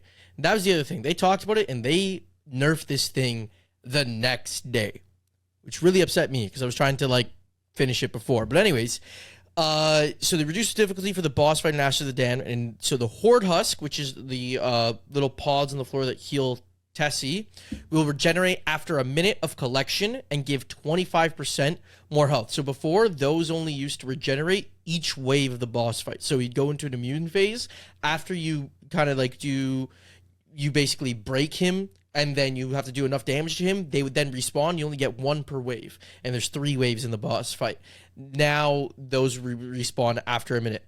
Missiles have reduced effectiveness and will no longer fire while the beam attack is charging. So in the third phase, when he does that laser beam attack that really had us pressed, he was also able to launch missiles at the same time. So you might be able to dodge the beam, but a missile might land at your feet. That one was really stressful and was a really difficult part of it, but they removed that, so you can't do that. Reduced damage to passenger riding an Old Tessie and removed repair cooldown. So when you're driving Old Tessie, you would get hit. It would do a lot of damage. When I experienced it, it basically, you can't die in the car anymore, really. And then after remove repair cooldown, so when Tessie would break, there was like a 10 or 15 second cooldown. I don't know how long it was. I never saw like the full thing, but there was a cooldown that you couldn't turn around and fix it. Now, if the car breaks, you could literally jump out and insta fix it, and that actually was a pretty big deal. Interrupting the beam attack no longer reduces its cooldown before round 100. So if you guys remember when Jay was driving the car and he kept like hitting the boss to stop the beam, and a couple times he would say, "Oh, he dodged it. Oh, he dodged it." The reason why is because the more you interrupt the beam attack, the shorter the cooldown gets. So if you interrupt a lot of them... Well, no, he was literally dodging me. What this is saying is I would hit him, and it would interrupt it, and he would insta-start it again, so I wouldn't have boost to go hit him again. No. I'm telling you what it is. It's that, like, the reason why he would... Yeah, it reduces the cooldown. Yeah, but the reason why it's not about how fast he would start it. It would be about how fast he could get the shot off. So the times that he would dodge you, it's because he takes the shot and he starts moving backwards as soon as he takes the shot. So you can't hit him once he starts doing the beam attack. And so what would happen is like for the first few boosts, your car's boost regenerates fast enough for you to get over the hump and hit him. By the end, if you hit him enough, your car boost will not be back in time by the time he gets off a beam attack. That's how it is. So you could hit him, and then like his next one. That's what I just said. Yeah, but okay, I guess I wasn't watching your exact POV, but at least the times that I did it. And at the beginning, it would interrupt it, and then when I would hit him, there was times where he would insta restart the laser. So my recharge is starting up, but he is right back to shooting the laser again, despite me interrupting it. So I cannot boost again to hit him fast enough before he can recharge the laser. So now it's reduced the cooldown. Yeah, that's basically the same thing I was saying, though. So, okay, so I guess the mistake was... Yeah, I guess like the mistake I was making is, okay, maybe he dodged in different scenarios, but when I was trying I was literally missing him. Like, when I said he dodged it, I was not hitting him because he would move out of the way. Yeah, and when I was like doing it, basically, is like on the last few attempts, he would dodge me, not because I wasn't ready in time, but because my boost wasn't ready in time. No, he would dodge me because I would boost, and he would literally back up. He would back up off of so I didn't hit him. So, and then that was probably the hardest thing about the third phase, is that you couldn't, like, there was always going to be at least one beam attack, unless you were absolutely perfect, that you probably weren't going to interrupt. And removing that basically kind of made the third phase just easy, because you'll never miss an interrupt as long as you turn the car around. And with how much damage was mitigated, you could always do it. And then the last thing was that like Xursas will no longer spawn in solo before round 100 and has reduced speed. So like the Xursas, the bears aren't even as strong as like the bears outside of the boss fight, which is kind of crazy. So yeah, like my take on this boss fight, I was really upset the day that they nerfed it, because I really wanted a shot at trying to complete it solo. I had done 2 where I came very close to completing it, and I felt like with another couple runs just to like learn parts of that third phase, I thought I had it. And so when they nerfed it and I got back in there, and it was so freaking easy that like no downs, I didn't leave the car. I think the car broke once because of like me just like literally not paying attention, because it was that easy. Like I kind of like unlocked for 1 second, but I fixed it, got back in, and killed the boss. I was really upset, but my takes changed a little bit, because like I've seen some people where I'm like, okay, maybe a little bit of a nerf was needed. I'm still upset about how much they nerfed it. Yeah, it's just Sorry, Rich, go ahead. I was just gonna say, one thing that really throws me about it is the fact that Jumba goes from like 19 downs to where now he can not get down at all. I definitely think that was all skill issue. Saw that. So I just want to say, Rich, I'm glad. The original boss fight would have ate you alive, bro. It would have ate you alive. I had no downs. I'm fully protected. You get in the car and go in solo. It would have ate you alive. You know what? I'll just silence myself. It's all good, bro. But Richie's point is kind of like the point I had when they originally nerfed it was you nerfed it so quickly. You barely gave the map any time. It was literally exactly a week. Yeah, like the map comes out, you give it barely a week to actually like be played enough to where people can figure out ways around some of these attacks and stuff like that. There was like, it's just so quick. You pulled the trigger so quick. There's probably ways around a lot of these different things that were annoying people or getting in the way. And as far as Jumba's runs, when I watched the second one, did I watch the second one or the first one? Yeah, you would have watched. The second one I watched, he was really, really close. It was literally just one augment switch probably, and he gets it. So I don't know. Like I just felt like the trigger was pulled too quick. That boss fight was like, I literally learned what I did, and like I saw like other guys completed after that, like where I went wrong, and it was I was trying to fix Tessie, and I saw a bomb at my feet, and I basically kind of just accepted I was dead. I didn't think I could get out of the way of the bomb in time, and if I just got off the car and ran away and then went back, I'd probably live. But instead, like I thought I was dead, so I just tried to see if I could get the fix off on Tessie and get inside for a little bit of the damage mitigation, and it didn't. Right, so like. Now that I knew that, like, oh, I have time to get off the car and survive. I just don't stick it next time. It's like sticking a res in the freaking, or sticking a res in Apex, like sticking a bomb defuse in CSGO. I just know in this thing, just don't stick it, right? Whereas like there, I did. Yeah, so. One thing too, though, about obviously the time frame in which they did nerf it, is the fact that you probably gave some of your like day one fans, like Kyle, for instance, couldn't get his shit to start working, whatever, but you don't even give him a chance to actually play it, and then they just walk into this nerfed boss fight. Like, bro, what the hell is this? This is so easy. Why were people complaining? And they don't obviously understand how badly it was nerfed, but it's like, bro, 1 week? One week so is half your fucking people don't even play it? I've seen so many comments at this point where like there's a ton of people who said like they were struggling to beat it before, struggling to beat it after, and everything like that. But I think that there needs to be a balance. I think if you're still struggling on beating the boss right now, I think that like you're just flat out. I'll say it's not gonna sound nice, but just not good at the game. But that's also okay. Like you just have to like get better. But the problem with nerfing it this much is, like you just said, like someone like Kyle, and like if he was to go in like in a group of 4 of us who like have played this game a decent amount, like there's just no enjoyment now because there's no challenge. And so there's no balance anymore. Like you've really helped out the people who are like new at the game, and sure, they can enjoy it, but anyone else who's like slightly better, and actually I don't even think like I'd say like, yeah, average to slightly better than average, like has just lost the enjoyment of the fight, in my opinion. Here's my thing. Respectfully, if you are still not able to beat it, you're bad at the game. And like Jumba said, that's okay. If you're complaining about the boss fight still, that's where I draw the line, because it is very easy and not everybody's good enough. Like not everybody's a gamer. You know what I mean? Like some people, they literally, they play 2 hours a week max. And so it's like when they spend those 2 hours for one Easter egg run and, you know, they're not like gaming all the time. Like it's frustrating when you didn't beat it, right? But at the same time, don't sit there and expect that every video game you play is supposed to be easy and you can just beat them all. Like the whole point of a boss fight is it's supposed to be hard. Ultimately, I don't agree with the nerfs. Like, I don't think any of them should have happened. I think if they did, it should have only been in solo, or they should have just like allowed it for in cursed. It's still hard because from my understanding, the nerfs affect cursed too. Everything. The only time that they don't affect it too much is if you go to round 100, which I've seen some people say, if you want a challenge, just go to round 100. Okay, you want to talk about having a 9-to-5 job? Like, I can get in there and have a challenging boss fight that I get into in like an hour and a half.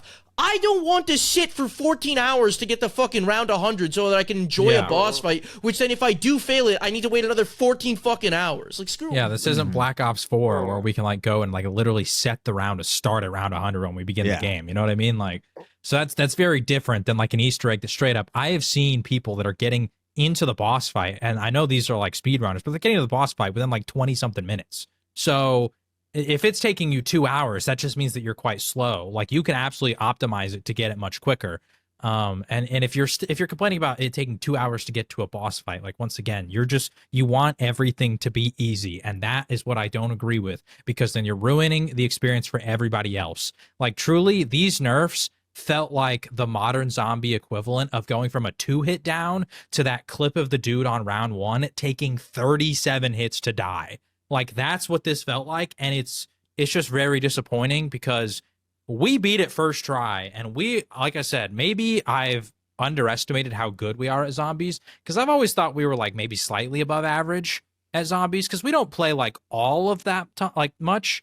Like maybe we play more than like the average player, right? But it's not like, I mean, I've put way more hours into games like Apex than I have Call of Duty Zombies over the last couple of years. You know what I mean? Like, and also we have gotten better since we've done like all the Easter eggs so far, but Richie's the one who was like killing it during the actual boss fight run. You could and see he didn't it. even Like, do all the old Easter eggs. We with finished us. first try, and I did go down about 10 times. Like, so if we could finish first try and someone went down 10 times, and like, and like it couldn't be that fucking impossible. And I get it, we used gobble gums and everything, but those gobble gums also too. I was saying to Jay the other day, I don't even know where I got them from. Like I just got them from playing somehow, and so it's like just use the gobble gums.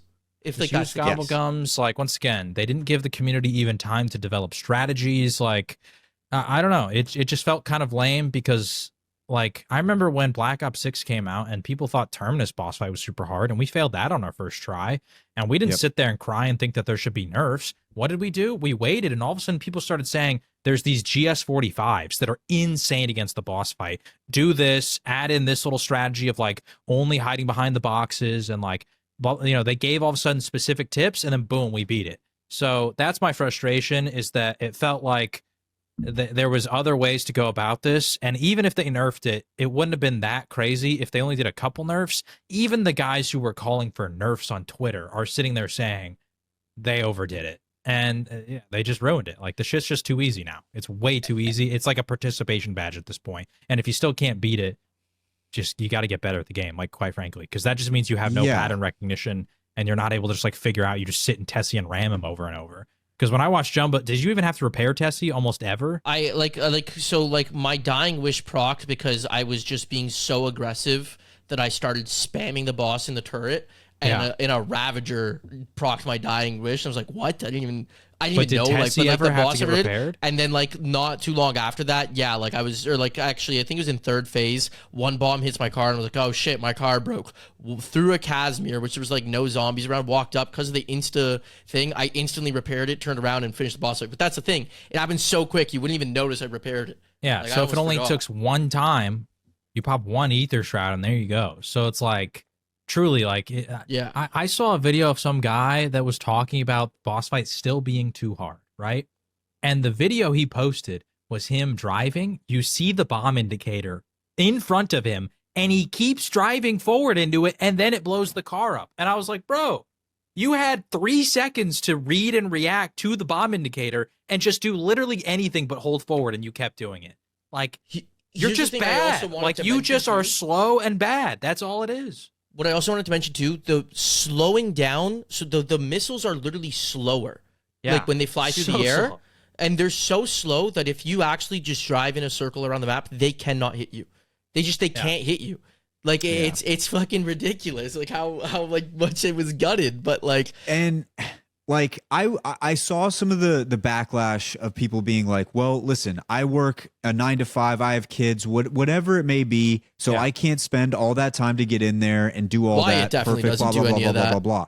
I do all of those things, by the way. I have all of those. But also the thing that is the biggest slap in the face to the core fans of zombies and this whole thing, there's a fucking directed mode. There is a mode for people who can't figure it out on their own, or at least need some assistance because they don't have the time. Maybe they work a lot or they have kids, like I mentioned before, so they don't have the time to go back there and do all that. Directed mode takes you through it and allows you to beat it.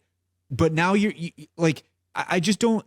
It's so frustrating because they literally made this for people who just don't have the allotted time that others have to be able to beat it. And now you're infiltrating the standard mode, players who really want to like get in there, grind it out and figure it out.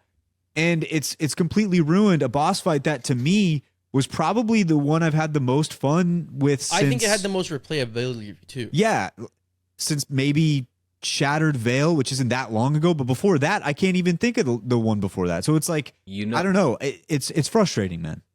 You know what they need to do? Basically how in Black Ops 2, they have an original mode and they have an easy mode. Bring that shit back for the people who are complaining too much and just that's directed. That's directed. That's the thing. Here's what though, I really think like, it is. I think the same people that are complaining that they can't beat it have this ego in their mind that they are better than directed mode. Like that they shouldn't have to reduce themselves to this guided mode that lets you do the boss fight on like round 14 or some shit. So it's way easier for you. Like that's all it is. I really think that they just don't want to have to deal with that because like in their brain, they think they're better than that. But it's like, if you can't beat the boss fight now, and once again, there's been some like shout out to the people who've been joining the Discord. There's been some people that have joined the Discord and are saying like, this is my first ever zombies game. So just know, I'm not talking to you, okay? Because these are not the people that are complaining about the boss fight. It's the people that are on Twitter. I literally saw a guy who was like, I'm on round 15 with super gobblegums, and I can't beat it. What? Like, post Nerf. I don't even know if he was in the boss fight. No, I think he was just talking about zombies. He might not even be in the boss fight. Because like if you're going down the boss fight on in round 15 with super gobblegums on post Nerf, you're not even in the boss fight at that point. You're just bad. Like, I don't even know. Like, what are you doing? You sitting in the fog for 10 minutes? You, because getting to boss fight in round 15 is very difficult. Yeah, like, I very think efficient. Like it's super efficient. You're telling me you're that efficient, then can't beat it with super. He could use that one gobblegum that holds the round for like 3 consecutive rounds. Mind you, there is nothing cooler than a gamer who just knows where his skill level is at. The worst kind of gamers are the ones we're talking about on Twitter who are like, I'm too good for directed mode, but you're actually not. And you're just wanting this trophy that you don't deserve, that you just got handed to you because you complained a lot. The coolest gamers are like the ones we had today who joined the Discord is like, hey, I suck at this. This is my first time ever really playing. Just give me some tips. Just give me some tips and I'll figure it out. Like, those are the guys that are cool. The people who are too good for directed mode for some reason, there's a reason it's there, too good for it, but then infiltrate our mode, the standard mode where we had like an exhilarating time beating this boss fight that we were excited to go back and do with different now we can't because it's just things around it. easy. Now we can't do it because now we wanted to go back with no super gobblegums. We wanted to go only. back, all of us in the car, which is pointless now because that's how it should be. It could be done that way with ease. The car now, only. At this point, you don't even if anything, need car only actually I think is easier because then you don't have the guys dying on the outside. So you just have everyone together. And they take reduced damage in the car now, so they don't even have to get out. They can just sit there and hang out. I mean, that if you listen back to us talking about our first run on the Easter egg, where it was like we were actually stressed out, or if you just go watch the Easter egg run, which I'm pretty sure is up on the YouTube, like you hear the stress in our voice. You hear us like we're like we're getting down to it. Things are getting rough, and we managed to pull it out. Those things make memories. Those things last forever when you finally get it with your boys. Like that was the moment now that a lot of people have lost out on. Like Kyle isn't going to get to experience that. No. Now, listen, I understand the game's been out a week, but you know, these things happen where like you just can't sometimes get in.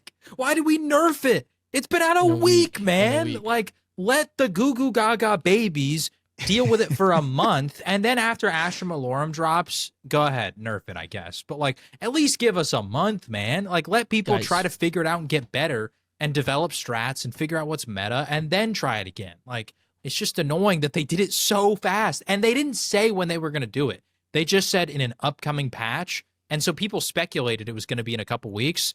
And so Jumbo was trying to do it. And then I told him afterwards, I was like, Raffle Waffle stream, they were saying maybe it's in a couple weeks. They did it the next morning. He was saying it all morning the next day. He stayed up all night to do it himself. But everyone in his chat, because I was watching it, but I was working. I decided to work. Okay, guess what, guys? I work too during the day. I don't play fucking zombies during the day. But so, like, I'm deciding to work. Believe it or not, we don't make shit from zombies, man. This isn't our job. Like, I'm sitting there and, like, so I'm working and I'm, like, got his stream on the side, like, as I'm listening to it. And then, like, as I'm doing some shit, all of a sudden, I just see the chat blowing up. Like, it just got updated. And I was like, you gotta be fucking kidding me. They actually did it at like 1 p.m. the next day.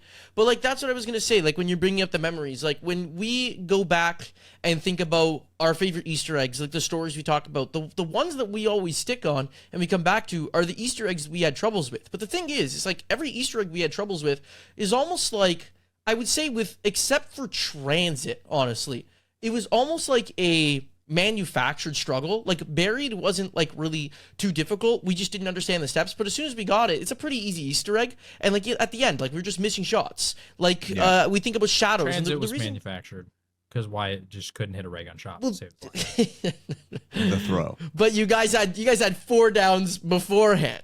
Or 4 runs beforehand where you struggled. Well, that once again was manufactured because we were just dumbasses. But that's what I mean. But like, we didn't know the perks would turn off when you turned off the power. But so my point is like, it was a tougher Easter egg where you guys didn't know stuff about the map, where you had to learn it, and then once you were able to do it, then you did it. And I guess like, it's not the hardest Easter egg in the world, but there was a challenge. Like, you get 2 hit down in that fucking cornfield, no perks. You guys were struggling with it even on round like 8. My point is none of the Easter eggs are all that difficult. Where it's like the way you struggle is by like, we had the glitch, like, or something like that, or like the bad RNG, and so like that stuff sticks out. This was like one of the first maps where the boss fight was like actually posing a massive threat, where it was like, we wanted to play it again because we want to get good at it. And then like, I have never gone back and played an Easter egg by myself, really, and tried to learn it all by myself. And this one, within like 3 days of watching speedrunners, I learned the entire thing just by watching it because I was so excited to go in and see if I could finish this by myself. And it just sucked that I never got the opportunity to. And all of this is a moot point because you could argue all day was it too hard? Does it need a nerf? Whatever. None of that matters. It doesn't matter what side you're on because there's a fucking directed mode. It doesn't matter. Also, like, there's a mode dedicated for this, man. I'm upset at Treyarch though for also nerfing it in Cursed because I feel like Cursed is supposed to be for the hardcore people. So like, if you were gonna nerf it in Standard, I would be okay if they literally said, if you go into default Cursed, no relics, the boss fight is as hard as it used to be. So then the only change is you have the old point system and like you have a pistol, but otherwise it's just what the old Easter egg was. And so then like, then you appeal to both sides. They literally have an easy mode if they wanted to leave it that way. They literally have a hardcore mode. It's not technically supposed to be a hardcore mode, but like it's been marketed as like, if you want to make it harder for yourself, so why not just leave it the same over in Curse mode for the people who actually like want to have a challenge? Like truly, I feel like it's not only the people complaining's fault, but Treyarch way over nerfed it, and they didn't meet the compromise that would have left both sides happy. Like truly, I just don't get why they did it that way. And the worst part about this is that now every Easter egg boss fight for the rest of this game is going to be shit. They're all going to be so easy, and it's so You're just frustrating. Going to worry about the backlash. Because you know what annoys me too is like on BO6, Richtofen was so hard in a bad way. Like that boss fight was bullshit. I tried to do it multiple times, and which I don't even like Reckoning as like an Easter egg. And so the fact that I had to go do that Easter egg multiple times to get to that boss fight was annoying. But I kept trying to do it solo, and it was bad because like you would peek out and just insta die. Like there's literally the strat is to save up ether shrouds, and that's the only time you can shoot them. That's just not fun. Where this one was hard in a fun way, so they finally found that balance, and people complain immediately because there's not like the bullshit easy version where they can just go fight Sam.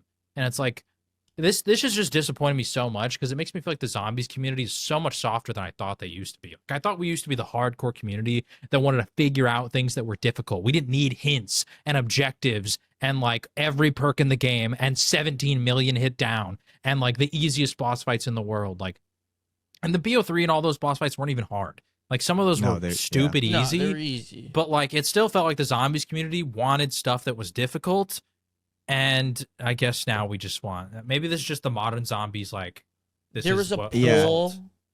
We always bring them up, I know, but it's just because like it's where you could see a lot of feedback. And Ruffle Waffles did a poll when I saw it had 28,000 votes, and 54% of the votes said this nerf was perfect. It's great now. And like the other 2 options were a nerf was needed, but this is over the top, and that got like. They both got like the rest of the percentage, like the last 46%, like almost split. And the last one was there should have been no nerf, but still the majority was this nerf is perfect out of 28,000 votes. And I was like, I can't believe what I'm fucking reading. You know what? Which it's impossible for him to do this because he would have to put it out to the public.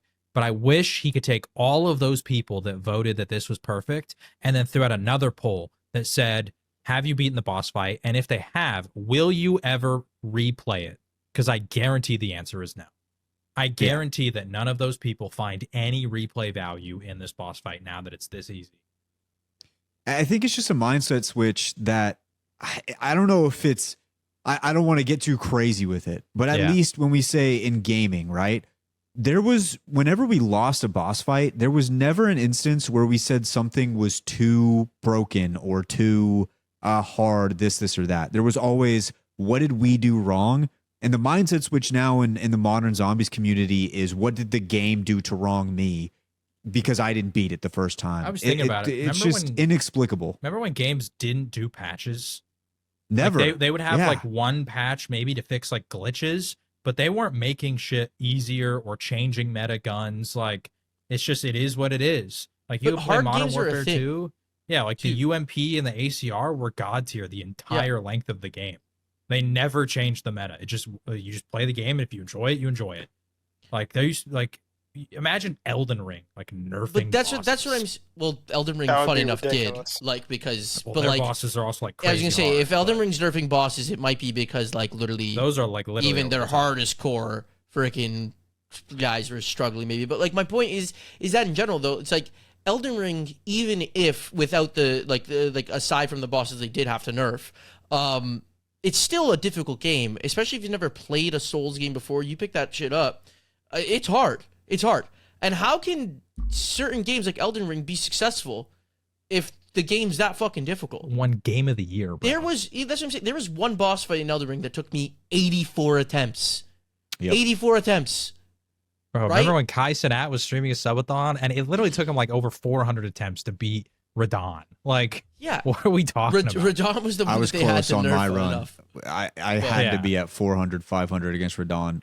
It that's what took I'm me saying. forever, Like, but I loved it, and I kept coming back. Yeah, like, and the boss that took me 84 attempts, guess what? That motherfucker can't touch me now.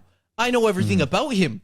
But my point is just like, how, like, people are saying, like, one of the comments, it was needed. I understand people are frustrated with and saying get better, but most of us don't have the luxury of time, having work, family, school, commitments. And another person responds, only Play a people saying different get game. better are Directed people. mode. Yeah. Only people who are saying get better are the people who play the game all day, and for 90% of them, it's their job to play the game. If that is true, how do hard games exist? Dark Souls is one of the biggest franchises in gaming history, right? Like, the shit that pisses me off about that is saying, "Oh, you play all day." All of us here, regular I fucking play jobs, probably less than you. bro. I play less than probably than anybody here, with the exception of Kyle, because Kyle can't get his shit to work right now. But I play probably the Hasn't Can't played. play. the game. wait, well, I mean that's good at least. But I least you play wasted the probably money the on it. least. I play the least out of probably anybody here, and I guarantee you, I'm confident to say that I am 100% above average. I think I'm a pretty skillful player. I fucking play with people from our community in there. It's fucking, this shit is so easy to me, and it's not like I'm dumping hours. It's just a skill that I picked up when I was younger. Oh, I played the fucking game when it was actually fucking difficult, and now that shit just translates to where you put me in any fucking zombies game, you give me a task, it's gonna fucking get done because, in my opinion, I'm that good. It's not like I'm fucking sitting here wasting my life playing this game because I make money off of it. No, we don't make any money. We just fucking do it because we enjoy it. So that For the shit love of really the game. pisses me the fuck I off. love of the game. For the love of the game. So all these whiny little fucking crybabies, just fucking get over it, or just don't buy the game. Go play some multiplayer, dog. It's fine. You don't have to play zombies. it's Jay says like it's the zombies community. I think it's just the COD community in general are hella soft.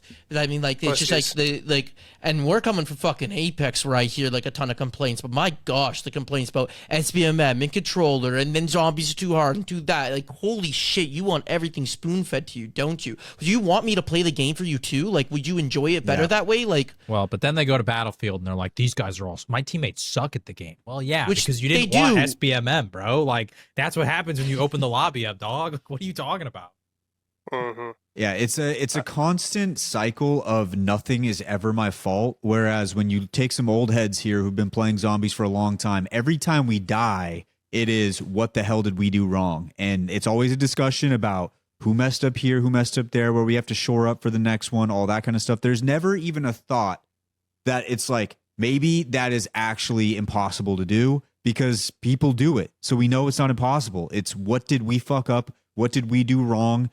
For instance, like the Shattered Veil one, the first run we did it, we failed. I got ate by the fucking Tyrannosaurus Rex. And it was like a sticking point, like, don't get eaten by him. I got eaten by him. So it's like, what do we do the next time? Hey, I'm going to try not to get eaten by the T-Rex. I'm going to try that. Also, we adjusted so much. We did way better at avoiding his little poison that he puts on the ground. Yep. We did way better at avoiding his charge attack. Like, we had an actual strat when it came to, like, our chopper gunner usage, and we saved him for a specific phase. Like, all we did was take what we did, learn from it, and get better.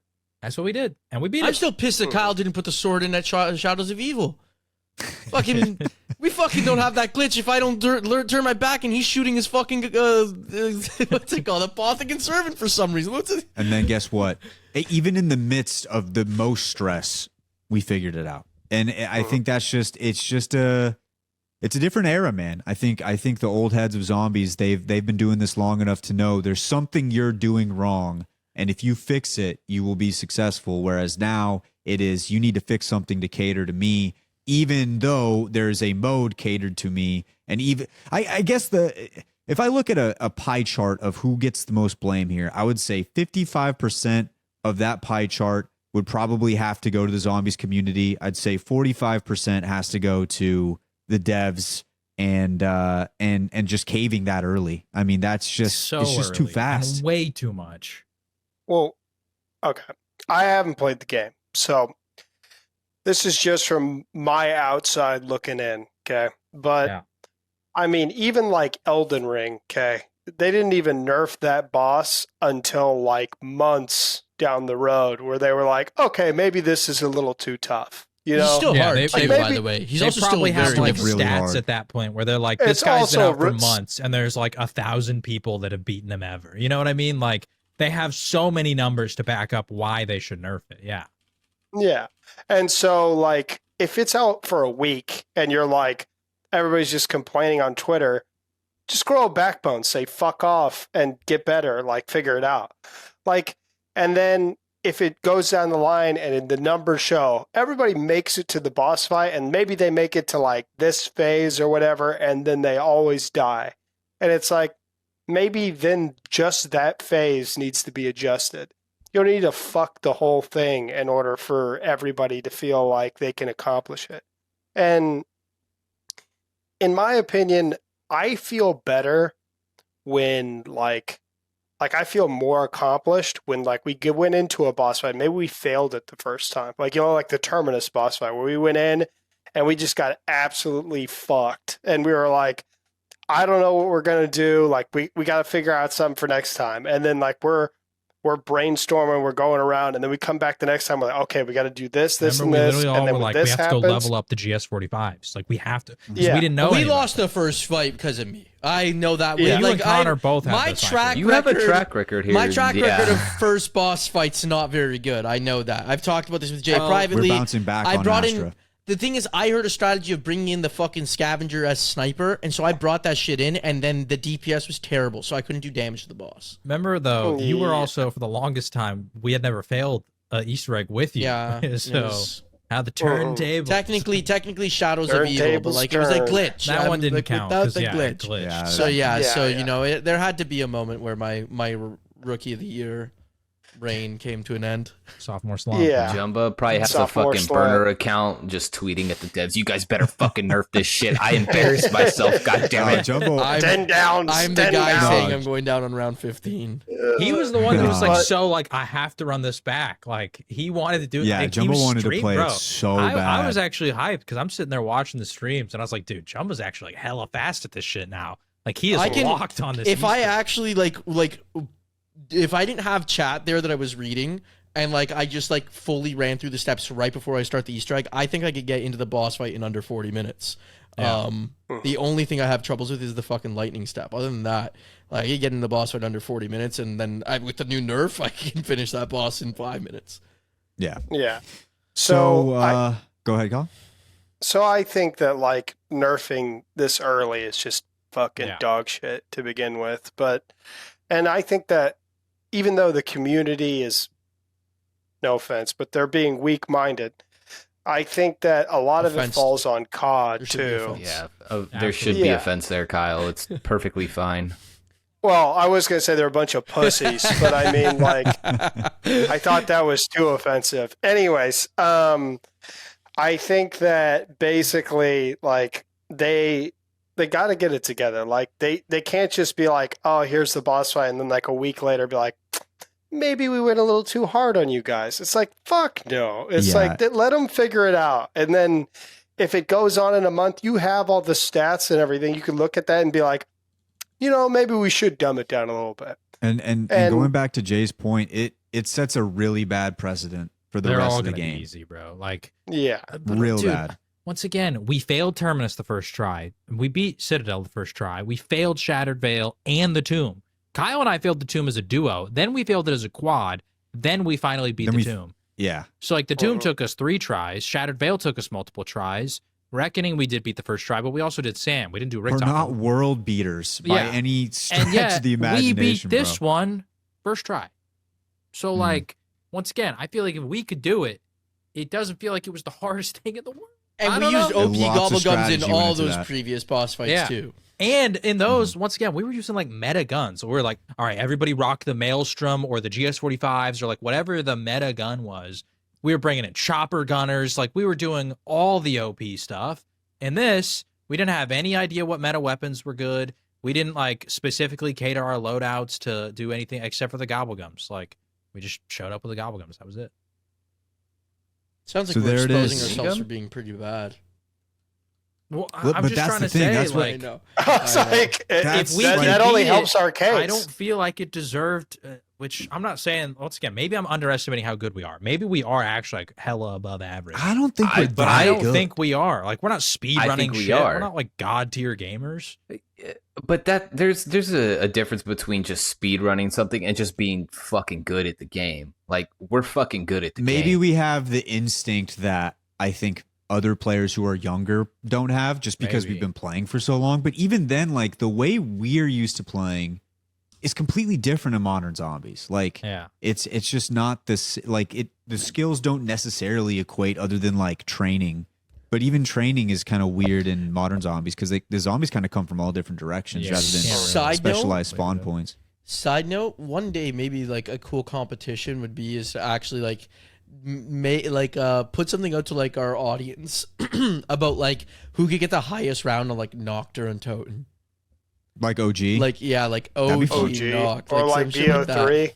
See, BO3 you could go long because of the fact that you have a double pack, so you get something like Deadwire Fireworks, like that shit just like you could live forever, right? But like I'm talking more so like if we say like Black Ops 2, who could get the furthest and buried, but no fucking camping in the freaking jug strat, like something like that, like no buildables, like you just gotta play. Yeah.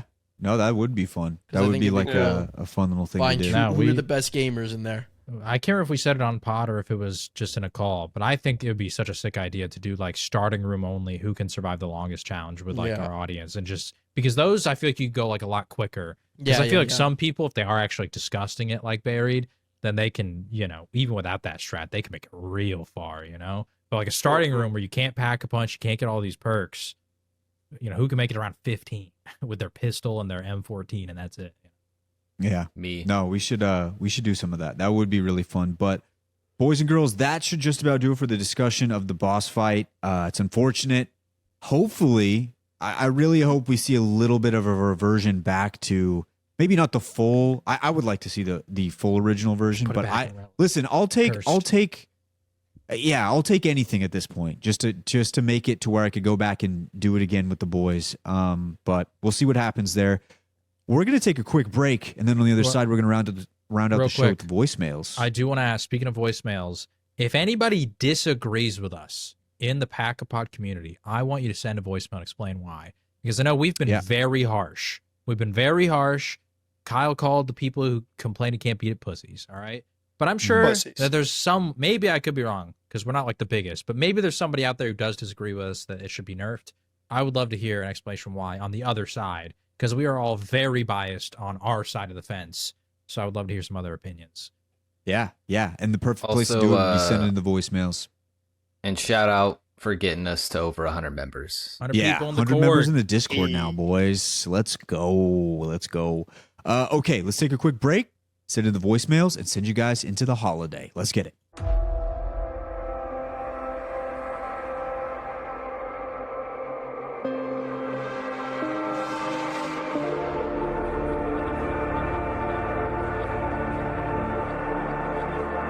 All right, let's get it, boys and girls. Right before Thanksgiving, get into the voicemails here. First one comes from Better Brian. He's back again. Oh, here we go. Yep. You guys hear that? Yeah. Yes. Okay, so that didn't work. Let's see. He sent a second one. Let's see if he fixed farted into the mic or what? He did not fix it. He So we know this that's is what you get. Shimon, That's what right? you get on Pack-a-Pod, right? Like that's the high quality content. This is Shimon. That's our boy right there. That's our boy. He's also grounded. Actually, He that shouldn't is be better, sending. Brian. He's grounded. He knows he's not supposed to be sending He any had no Wi-Fi voicemails. for the next couple days. Yeah. He's in trouble. He's in trouble. This is a very Grounded. Brian thing to happen, though, because I bet Yes. the voicemails were incredible, and instead that's what we got. So shout out Better Brian for that. Now we have the next one from Joe. Shout out, Joe. What's up, boys? I really liked the idea somebody came up with last week about coming up with a Monopoly for y'all to do. By the way, could we're we get the doing Discord involved? next episode. Also, what was your guys' go-to video game for the summer growing up? Mine was Halo and Gears of War. All right, boys. See ya. Don't even start with me. Shout out Joe, by the way. He shout out met the Joe. boys Shout out in New Orleans at the Oh, Open. shit. I sent out a Discord notification. I said, "Hey, we're getting drunk at this bar. Pull up." And Joe pulled up. Shout out Joe. Joe We is had a shots. dog too. Yeah. Joe is a dog. I'm gonna guess Wyatt. Well, real quick, I What do want was to it? reiterate, because we said last episode we do the Monopoly board in this episode, but we're not doing a draft and Moving everything it. because we're doing this right before the holidays. So next episode, we will do the Monopoly board. Guess mine, Rich. I think I'm you gonna got guess Uncharted. it. Yep. Uncharted Yeah, 3. I've heard you talking Yeah. about that. Uncharted 3. Dude, Dude. Uncharted 3 online was Was the Uncharted best. 4? incredible. I did play Uncharted 4. was- Me and Kyle were so excited, and it completely flopped I on us. love the fucking Buns. story. I love all the Uncharted games. No, I'm no, like, no, no, The no. story's good, No, no, but the the story's great. multiplayer was We're Multiplayer talking was just all right. multiplayer. Multiplayer. I played a lot of Uncharted 4 multiplayer, but I did enjoy Uncharted 3 multiplayer too. I enjoyed Uncharted Uncharted 3 3 co-op. I always played the co-op things with my buddy. Yeah. They were good. I Never honestly played it. think Great game. Uncharted 3 was Xbox like gamer. Apex before Apex. It had so many. It wasn't first person, obviously, but it had so many great qualities. There was no fall damage. Nathan Drake. There was like special weapons that you could get, the T-bolt around the map. You had the grenade launcher, the climbing aspect, shooting from around cover. The maps were awesome. Hiding. It also had like a Gears of War aspect where you could kind of peek around different corners and kind of get people moving, like shimmy shake, and then come around and blast them. The only thing that was a problem, and once again, going back to Jay's point, they never patched games in the past. There was a gun, I think it was called the C9 or the M9 or Yes. something. where M9. The M9 literally had no recoil at all, and all the good players used it. But me and Kyle were like, fuck that. I'm not going to go around and just cheese with the M9. I'm going to use some different weapons. And we found like this AK-74U that was and the terrible from G-Maul. long range, but you could run up on somebody and just blast and hit them with a roll as you were shooting them, insta die. And it became a meta. It became the meta after the meta. Dude, you figure that shit out. Uncharted 3, incredible. I played the fuck out of that. Me and Kyle played 3-team deathmatch. There was a game mode. It was literally just team. There was 3 teams of 2. 2v2v2. And it was intense every single time. I loved it. Uncharted 3. Yeah. And the best part was that like Wyatt was like the special weapon he always used was the T-bolt. I had the fucking shotgun and the RPG were mine. So I'd get like either the shotgun or the RPG, and we'd be fucking bouncing around corners, fucking blapping people. Yep. Oh, it was so good. This is the best. Was that yours too, Kyle? I would say that one, and then I grew up playing a lot of Halo 3. That was like my game when I was young. I fucking played a shitload of Halo, and then early COD, like Modern Warfare 2, was like I was in deep. I think I was like Prestige fucking 10. I'm pretty sure because I was fucking in deep in that game. Yeah. Jumbo? Dude, I played a lot of games. I had like a lot more variety when I was younger than I do now. I feel like now I'm like always stuck on like a couple. But like so yeah, I you guess said like depends, your go-to summer game though. So Yeah. like school's out, what were you looking forward to playing, you know? dude, it's so hard to pick one. And it's like tough because different there were eras, right? Yeah. Right? So like you Like, can like- give a couple if you have a Well, couple. because that's the thing. So like if we go like really young, like my grade like 5 to like 7 era, like that was literally with zombies. We were ripping zombies all the time. And then like that was also Black Ops 1, like Modern Warfare 3 era. So a lot of multiplayer on like those games as well. Loved them. Destiny was like massive, Dude, which is like another forgot reason about why that. like I'm so Forgot like about that. that's why I get like so like upset about like nerfs to boss fights and everything like that because it was like Yeah.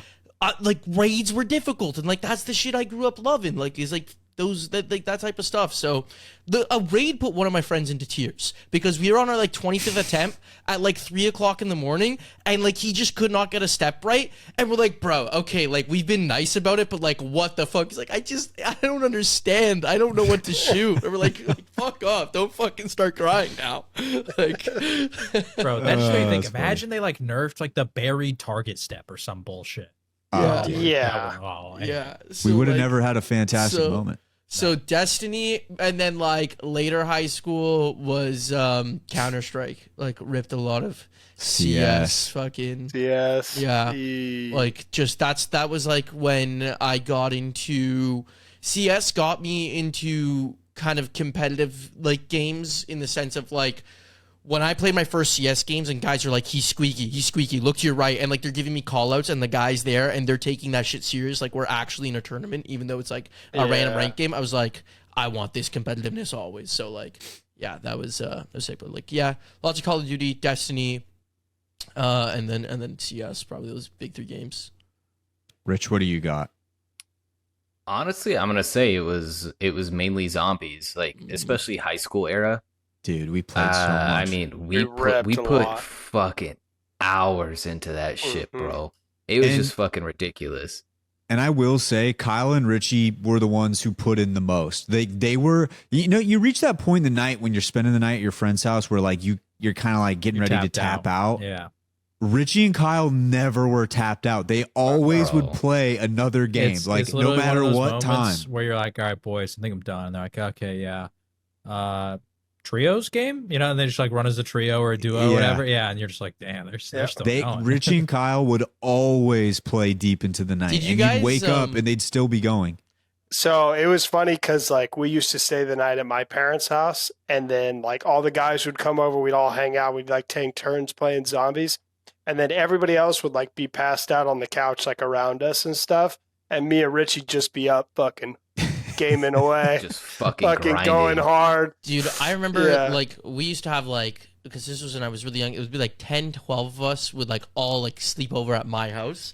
But like the frustrating thing is like it wasn't really like we might not have even had 4 controllers to do like 4-player co-op, but like that was just kind of like no one wanted to do 4-player because the 4 corners you can't see anything that's going on. So you're always doing 2-player split screen, playing zombies, trying to see how far you could get. And everyone would just be frustrated because, like, you know, zombies game could go long. And, like, you wouldn't want to wait there. But, like, we did still because you also were just so invested in, like, at least watching it. And, like, we would just go all night long who can get the highest round. It was literally a competition. Like at my school, it was like who got the highest fucking round on Keno was like how cool you were. And I'll never forget the day that like the first like 2 kids hit 30, and I was fucking pissed, bro, because like everyone kind of like had a pairing. And me and my one buddy were stuck at 26. And when we heard someone got 30, I was fucking like, bro, we're fucking shit, man. Why are we not up there with them? What the fuck is going on? We should be better than 26. That's all we can do. And that's like the thing is, I know me and Kyle had a lot of games where it was like, eventually when we would tap out, it's like we're not even dying. It's like, all right, dude, like I'm tired. Like you ready to call it? It's round like 38. Nah, fuck it. Let's just call it. And that was my thing too. Is why I always say why I give myself a lot of credit saying I'm a above average zombies player, that I'm good, is because I would sit there and I would play by myself 4 hours at a time, get to round 40. All right, I'm done. Not even die, because it was just at that point, okay, everything's packed. There's not really anything left for me to do other than train. But that by far is the game I think that I spent most of my summers playing. I mean, we'll give a honorable mention to GTA 5. But I mean, for the most part, it was just Call of Duty and then Call of Duty Zombies. Jay? So I was an Xbox gamer, so a lot of Halo. Like I was big into Halo custom games. That was truly like the shit when I was a kid. I remember I would, because I'm playing like both Halo 3 and the Halo Reach custom games. Those were like the two big Halos for me when it came to the summers when I was growing up. I had like played the other Halos, but it was just like campaigns and stuff. I didn't have like online stuff until Halo 3 came out. But I would go into a public match and I would start messaging all the dudes in the public match on Xbox and be like, yo, hosting customs, add me if you want to play. And then I'd get like 20 people and we would just go play all these Halo custom games like Duck Hunt, or there was this mode called Fat Kid where one guy had a gravity hammer and he's like slow as shit and everybody has to run away from him through the map. But like at some point, because there's all these like obstacles that you and your team have to like keep breaking down, and he keeps getting closer and closer and then slam the shit out of you and kill you. Like I used to play all those kind of modes. Jenga, where like there's the tower and there's people over there and the guy's like slamming stuff that launches over to them. I love those kind of games, bro. Jump rope, where they're coming down the big long like ramp and then try to ram you with a car and you have to like jump over them. Like I said, I was the guy who would go get all those game modes and go host them, and I would get 20 people and then I would start changing which one. I remember one on Halo 3. It's called Michael Jackson's Playhouse. And all it was you're in this house and like one guy has an energy sword and is trying to like catch all of you, and that guy has like a white skin on. But that's what the map was called. I didn't make them. You just go download them and file share, bro. And so I loved Halo was my game back then. I played a lot of Call of Duty too. Not Call of Duty 2, but Call of Duty as well. Played a lot of Modern Warfare 2. That was like my favorite one. Black Ops 3, when that came out, bro, I legitimately got Master Prestige. I think that was the first time I ever got the max prestige in any Call of Duty, because I went for the Dark Matter grind with one of my friends. We both decided we were going to do it. And so we just kept prestiging as we went and got to master prestige in that game. So played a lot of COD. And then my guilty pleasure, like single player game, I mentioned to you guys all the time, not all the time, sometimes, but Dynasty Warriors, bro. I went to my cousin's house. He lived in Houston. I live in Austin, right? So he's like 3 hours away. I went to my cousin's house when I was a little kid and played Dynasty Warriors. I think it was 3 for the first time on his PlayStation. And I was like hooked ever since then, to the point where like last year they released Dynasty Warriors Origins, and the more recent Dynasty Warriors games have not been good, and it's pained me inside. Origins came out, and boys, I want you to imagine they took COD Zombies and just returned to the glory days, and it was the sickest thing ever. But they did introduce new features, but the new features were amazing, like perfect additions to modernize the franchise. That's what Dynasty Warriors Origins was, and I felt like a little kid again.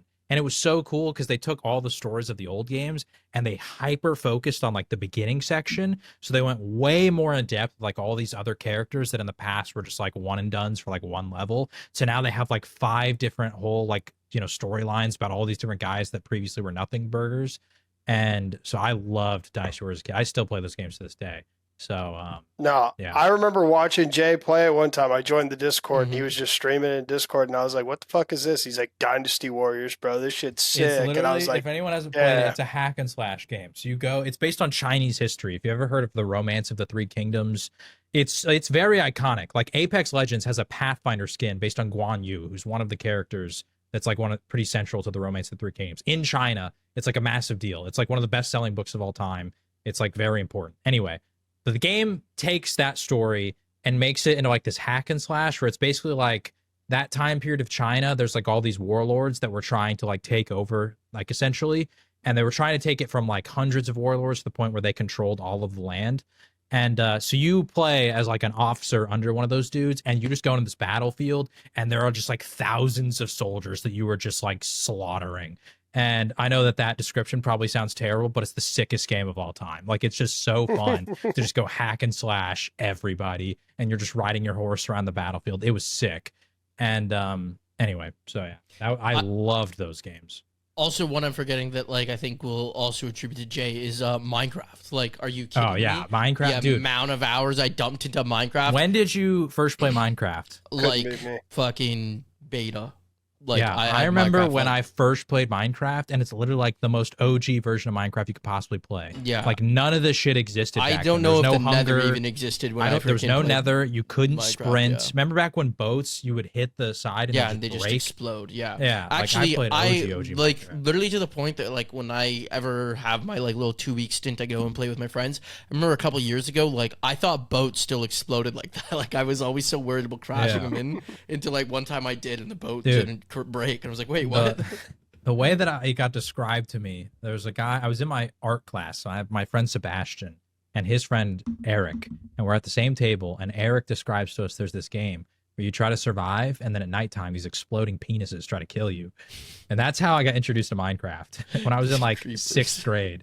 So dude, the funny thing with Minecraft with me is that was in an era where like buying stuff online wasn't normalized really, right? And so I was talking my parents to buy it on their computer for me. And like it was on like a really weird website. Like Minecraft's website looked like, imagine like, you know, the old like 2000s like websites, the way they used to look, like they're sketchy. So like that's what Minecraft's website looked like. And so I had to convince my parents to somehow put their credit card information into this site and buy an online game for me, and that was very difficult as a kid. And I managed to pull it off because my cousin had the game, right? So I played with him a bunch, but then my best friend was playing the free version of Minecraft, and like you can't do anything. It was like a short little demo that you have like 15 minutes to play. So he would re-download it every day just to play. That's what I used to do. Yeah. That's how I first did it, was the demo, because my parents wouldn't let me buy it at first. Yeah. So I did the demo, and I did the same thing where I re-downloaded every single day. So like I go to his house and he had like 45 fucking versions of Minecraft. Yeah. And I was like, so now I started putting in work of trying to convince my best friend's parents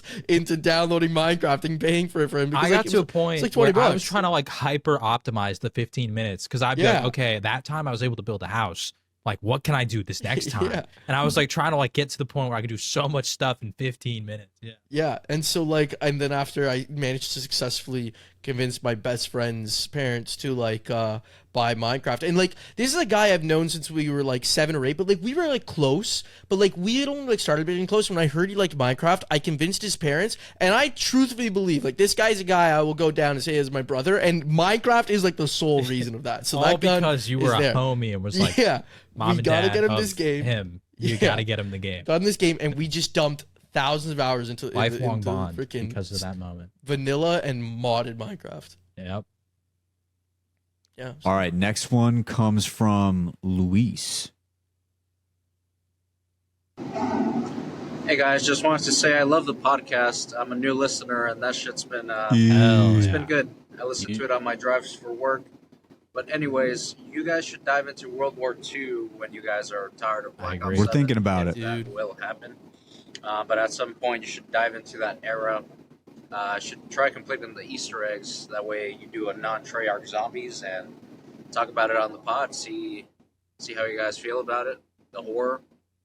And, just have some fun with it. And, appreciate it, guys. I'm Thanks for having happy me. that he specified World War II Zombies because I thought he might have want me to try and re-enlist into World War II. Might not be possible. Which would have been difficult. Yeah, it would have been a little difficult, but I would have been up for it if he asked, if a viewer asks.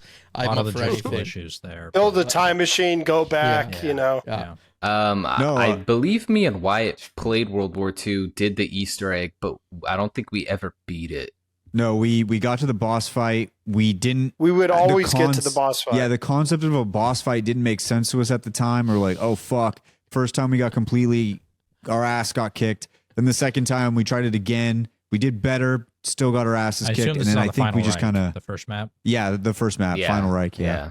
And so yeah. And the weird thing about those ones was it wasn't like you did things and then got into the boss fight. It was like after a certain round, it just threw you into the boss fight. And I was like, hold on. Well, so you had to do certain things. It was almost kind of like, it was almost kind of like the directed mode where you had to go turn on the POW. Like, it would tell you what you had to do. So, I mean, I literally did the final Easter egg like 2 months ago. Whenever we had our I don't know when it was, maybe a month ago. Whenever I had my epic rant about Infinite Warfare versus Advanced Warfare, around that time period, Wyatt and I bought those games. I bought World War II as well because it was on sale, and because I always remembered I liked World War II, and so I actually did the Final Reich Easter egg. I didn't end up beating it. Can't remember why. I didn't even get to the boss fight. I think I just died at something. But it's like kind of like directed where it tells you what to do, but not exactly because there's not objective markers. It'll just say like on the screen, turn on the power. And then after that, it's like activate the table. And it like says certain things. And it's kind of like it's a good mix. It's like you kind of have to have some intuition to still like find stuff, like to turn on the power or like to open this one door. There's like these 3 wheels you have to go turn. Honestly, though, I adore that game. And I said this in my rant that I didn't realize how many people actually hate that game. When I went back and looked at all these videos of people that were ranking all the games, it was very low. Like it's that and Advanced Warfare and Vanguard are like the bottom 3. And it makes sense because like a lot of the other games when you think about them are good. But I adore that game because, dude, that's the only game since like Black Ops 1 that when I play, my heart is pumping. Because those horror aspects of World War II, I think are sick. And it's like I've always some of liked it's the like atmosphere, Yeah, it's like some of it's like the cheap horror stuff where like, you know, you go turn one of those cogs and a zombie busts out of a window and it does a sound effect like from horror films. But I think that stuff is sick because the atmosphere there's a lot of jump scares. Yeah. But I adore that game. I went and played the what's the map? The Shadowed Throne? Or no, the Darkest Shore is the one that everybody hates. And I had never played the Darkest Shore back in the day because I think I only played the Final Reich. And then maybe the last map when it came out. That's the one on like the beach, right? The Darkest Shores. Yeah, it's the second map that comes out, and it's when you're in the like trenches on the beach. And that map is hard. I get why people dislike it, but it is hard. That game is very hard. But at some point we'll probably go play all those. Yeah. Yeah. Who knows when? But like, even though I've heard so much good things about Infinite Warfare, I've been like am more inclined to go back to World War II because I've always liked the dark, gritty kind of vibe. I've always wanted to try and experience it because when we do talk about like OG Zombies, talk about like you said, like your heart racing and everything like that, dude. I mean, I know I was a young kid, but Noct used to fucking scare me. Like as a kid. I'm telling you, as an adult, my mom World War hated II, that I played in freaking Zombies because I would be terrified after. Bro, that first game back playing Final Reich, and I forgot about that first jump scare. And then there's just like this one moment where you're in the like lab tunnels and the lights go out while you're trying to do one of the steps. And it's just like terrifying. You have a flashlight on your gun. Legit, my heart was like pounding out of my chest. And I remember having the thought in my mind of, thank God because I thought about streaming it and I was like, thank God I didn't because I feel like a massive pussy right now. Because I had to run out of the tunnel because of how like nervous I got being. You're like, oh shit. Yeah. But it was sick. Like I love that. No, we're gonna go back. Yeah, we're gonna go back for sure. Go back. We just need the TikTok to blow up. Get me money to buy a PC, and there we'll all came together. The TikTok money goes to you, Rich. Wyatt and I have said that that's true. Got money, we'll buy him a PC. He got you there. I'm just busting. You heard it here first, guys. Last one comes from Luis as well. He has a follow-up. Hey boys, me again. Just out of a funny segment for the voicemail section, like a mini draft. So now you boys can only pick one each. Choose a random rotation. But say if you're in a life or death situation where you get placed in a, you gotta eat a character's ass, right? Like a main character. Which zombies character's I love our ass would you community. eat? What map would you choose to eat their ass in? Oh, that's important. Any map. And which zombies are you the most likely to party with? Okay. It can be a wild night with this zombie, but you can only pick one. Any special zombie. Have a blast with it, boys. I want to see what you think. All right, fellas, you heard the man. Wait, are we eating this? Are we any character? Yeah, Or is it a special zombie? Is it a character or did he mean a special zombie? Character, he meant special a zombie. He gave us three. Eat which character are you eating their ass? Where is it at? And then which special zombie are you partying with? Play the. Can you play just the end there? Because right at the end, I think he meant like special zombie. When he says main character, does he mean out of the four, like Takio? No, I think we gotta open the floor. I think he's just talking about any playable characters. Any.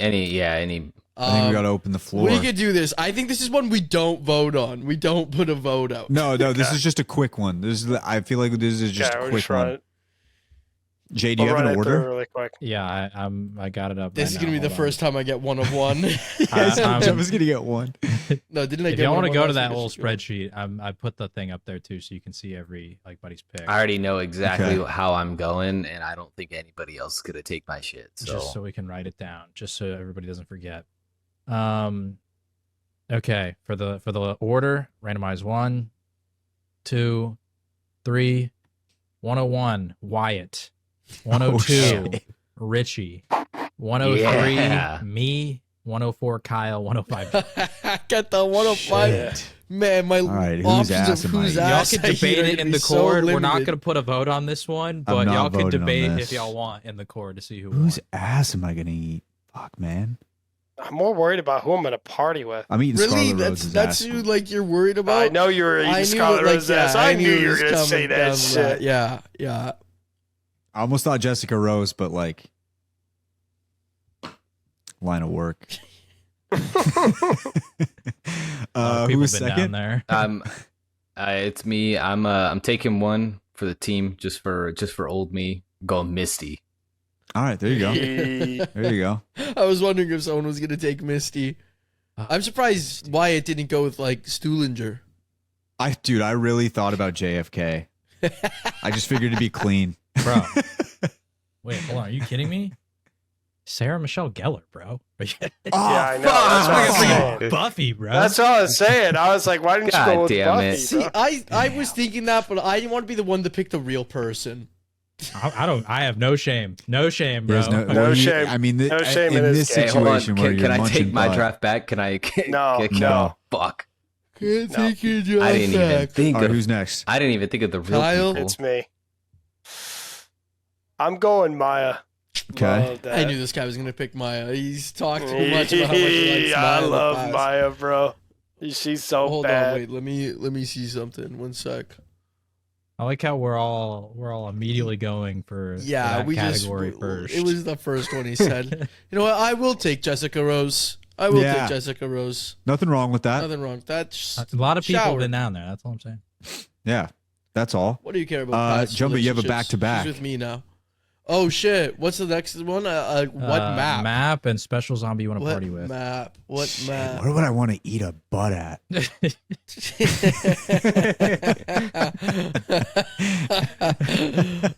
got so many options, bro.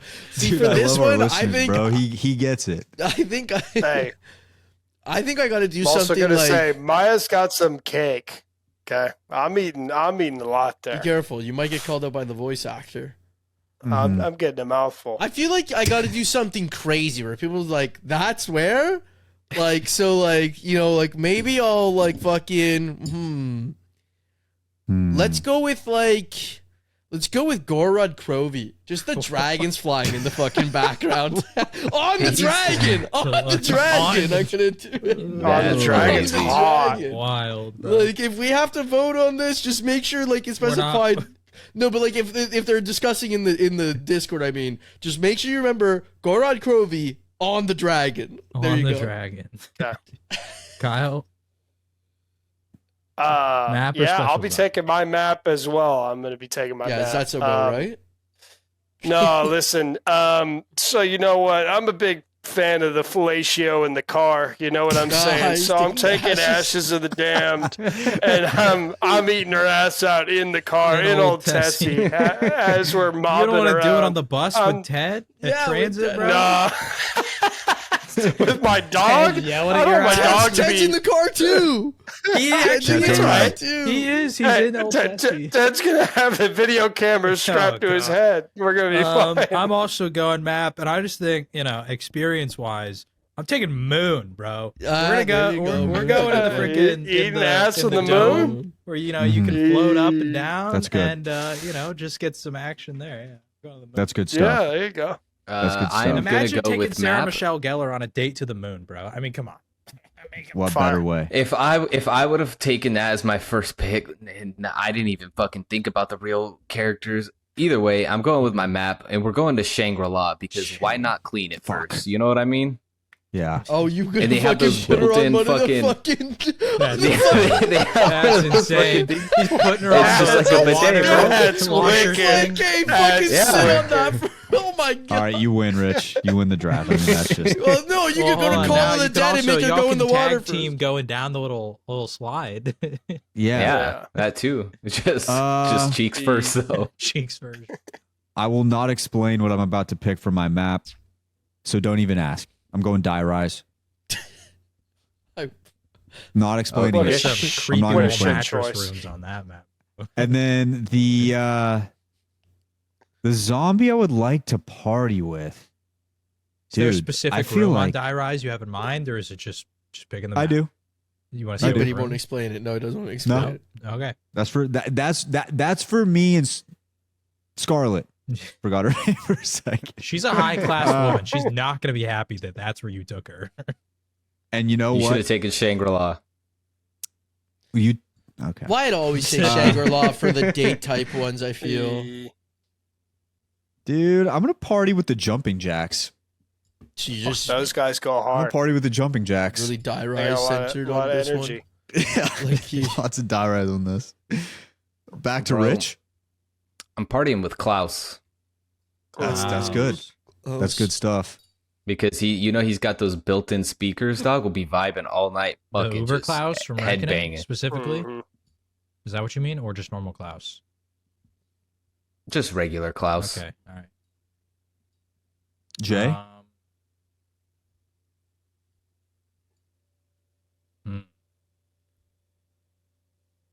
I think there's a lot I could go with here. I feel like I could have like a lame pick. Screw it. I'm taking George Romero, bro. You kidding Shit, me? I was thinking Oh, George. shit, I was you thinking kidding me? George.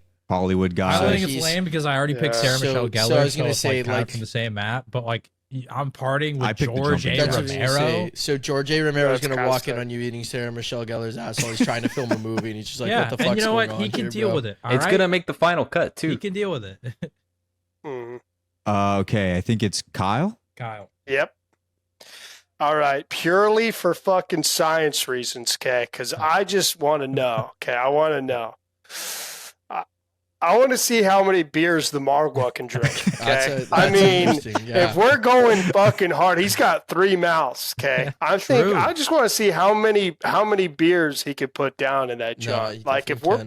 partying hard, and the best part is, if I'm partying with him, nobody's fucking with us. No. It's like nobody's fucking hanging out. Like we're You're good. there. It's just me and the dog, and we're just there, just lugging down all the beers. That'd be sick. Jumba. I mean, I'm the last pick here, right, for everything. Yep. Yeah. Yeah. Mhm. Like there was so many like fun things I was trying to think of. Like I thought like the keepers, because like they're just like I just got to know what they're all about. I was thinking like there's like the fucking where'd it go? Oh, like the Avogadro, because like Kyle was saying, like can that guy even drink? I gotta party with him. But I think the most baller play is to go with like the witches. We gotta go with the witches. Yeah. Yeah. Just surrounded by them all night. There you go. I thought about doing the I say Margwa. rob all my money. I'm just surprised why it didn't go with his tried and true Mangler. I thought, that was a Mangler. No one picked Arthur. I thought that was Leia. I thought the Margwa would be cool just from that one meme where they show the Margwa like crossing someone up with the basketball. I just figured that would be like a fun party trick. Dude, you can't beat my boy at basketball. Real quick, crushes him. Oh, I wonder if we should do like a perk for a drink of choice, but like, but. No, like if it's too long, don't worry. No. We'll just do. I was gonna say, dude, I don't know if any of y'all done the little side Easter egg. I don't know if it's a side Easter egg, but there's a little thing in D Machine on Cold War where they did that meme of the zombies with the coffin and they're all dancing. Oh, they're dancing. Yeah. And I was like, oh, that would have been sick to do. That would have been map cool. where you party. But anyway, that would have been cool. All right, well, ladies and gents, that should just about do it. Thank you guys for sending in all the voicemails. What a and way thank to you guys for, dude, what a beautiful way. And that's just our community. It's fantastic. You can send in a voicemail by the Discord. And by the way, the Discord link is down below. You can join that. Super easy to do. We can give you the voicemail link. Very, very simple. It can be anonymous if you wanted to, but voicemails are open to everybody. Even the guy who just asked which zombies characters ass we would eat. That's our specialty. Ladies and gents, we hope you guys have a very safe and special Thanksgiving with your family coming up here. It's going to be a fun time. Stay safe out there. Hope you guys have a good one. And we'll be back on the other side getting ready for Astra Malorum and breaking down everything. Meanwhile, we still are working on Black Ops 4 as well. So we're going to have those Easter eggs coming up soon. We just got to get through all the sludge of the new content in BO7. But nonetheless, we will be here. Thank you guys for tuning in. As always, we'll catch you guys soon for another episode of Pack a Pod. See ya. Super.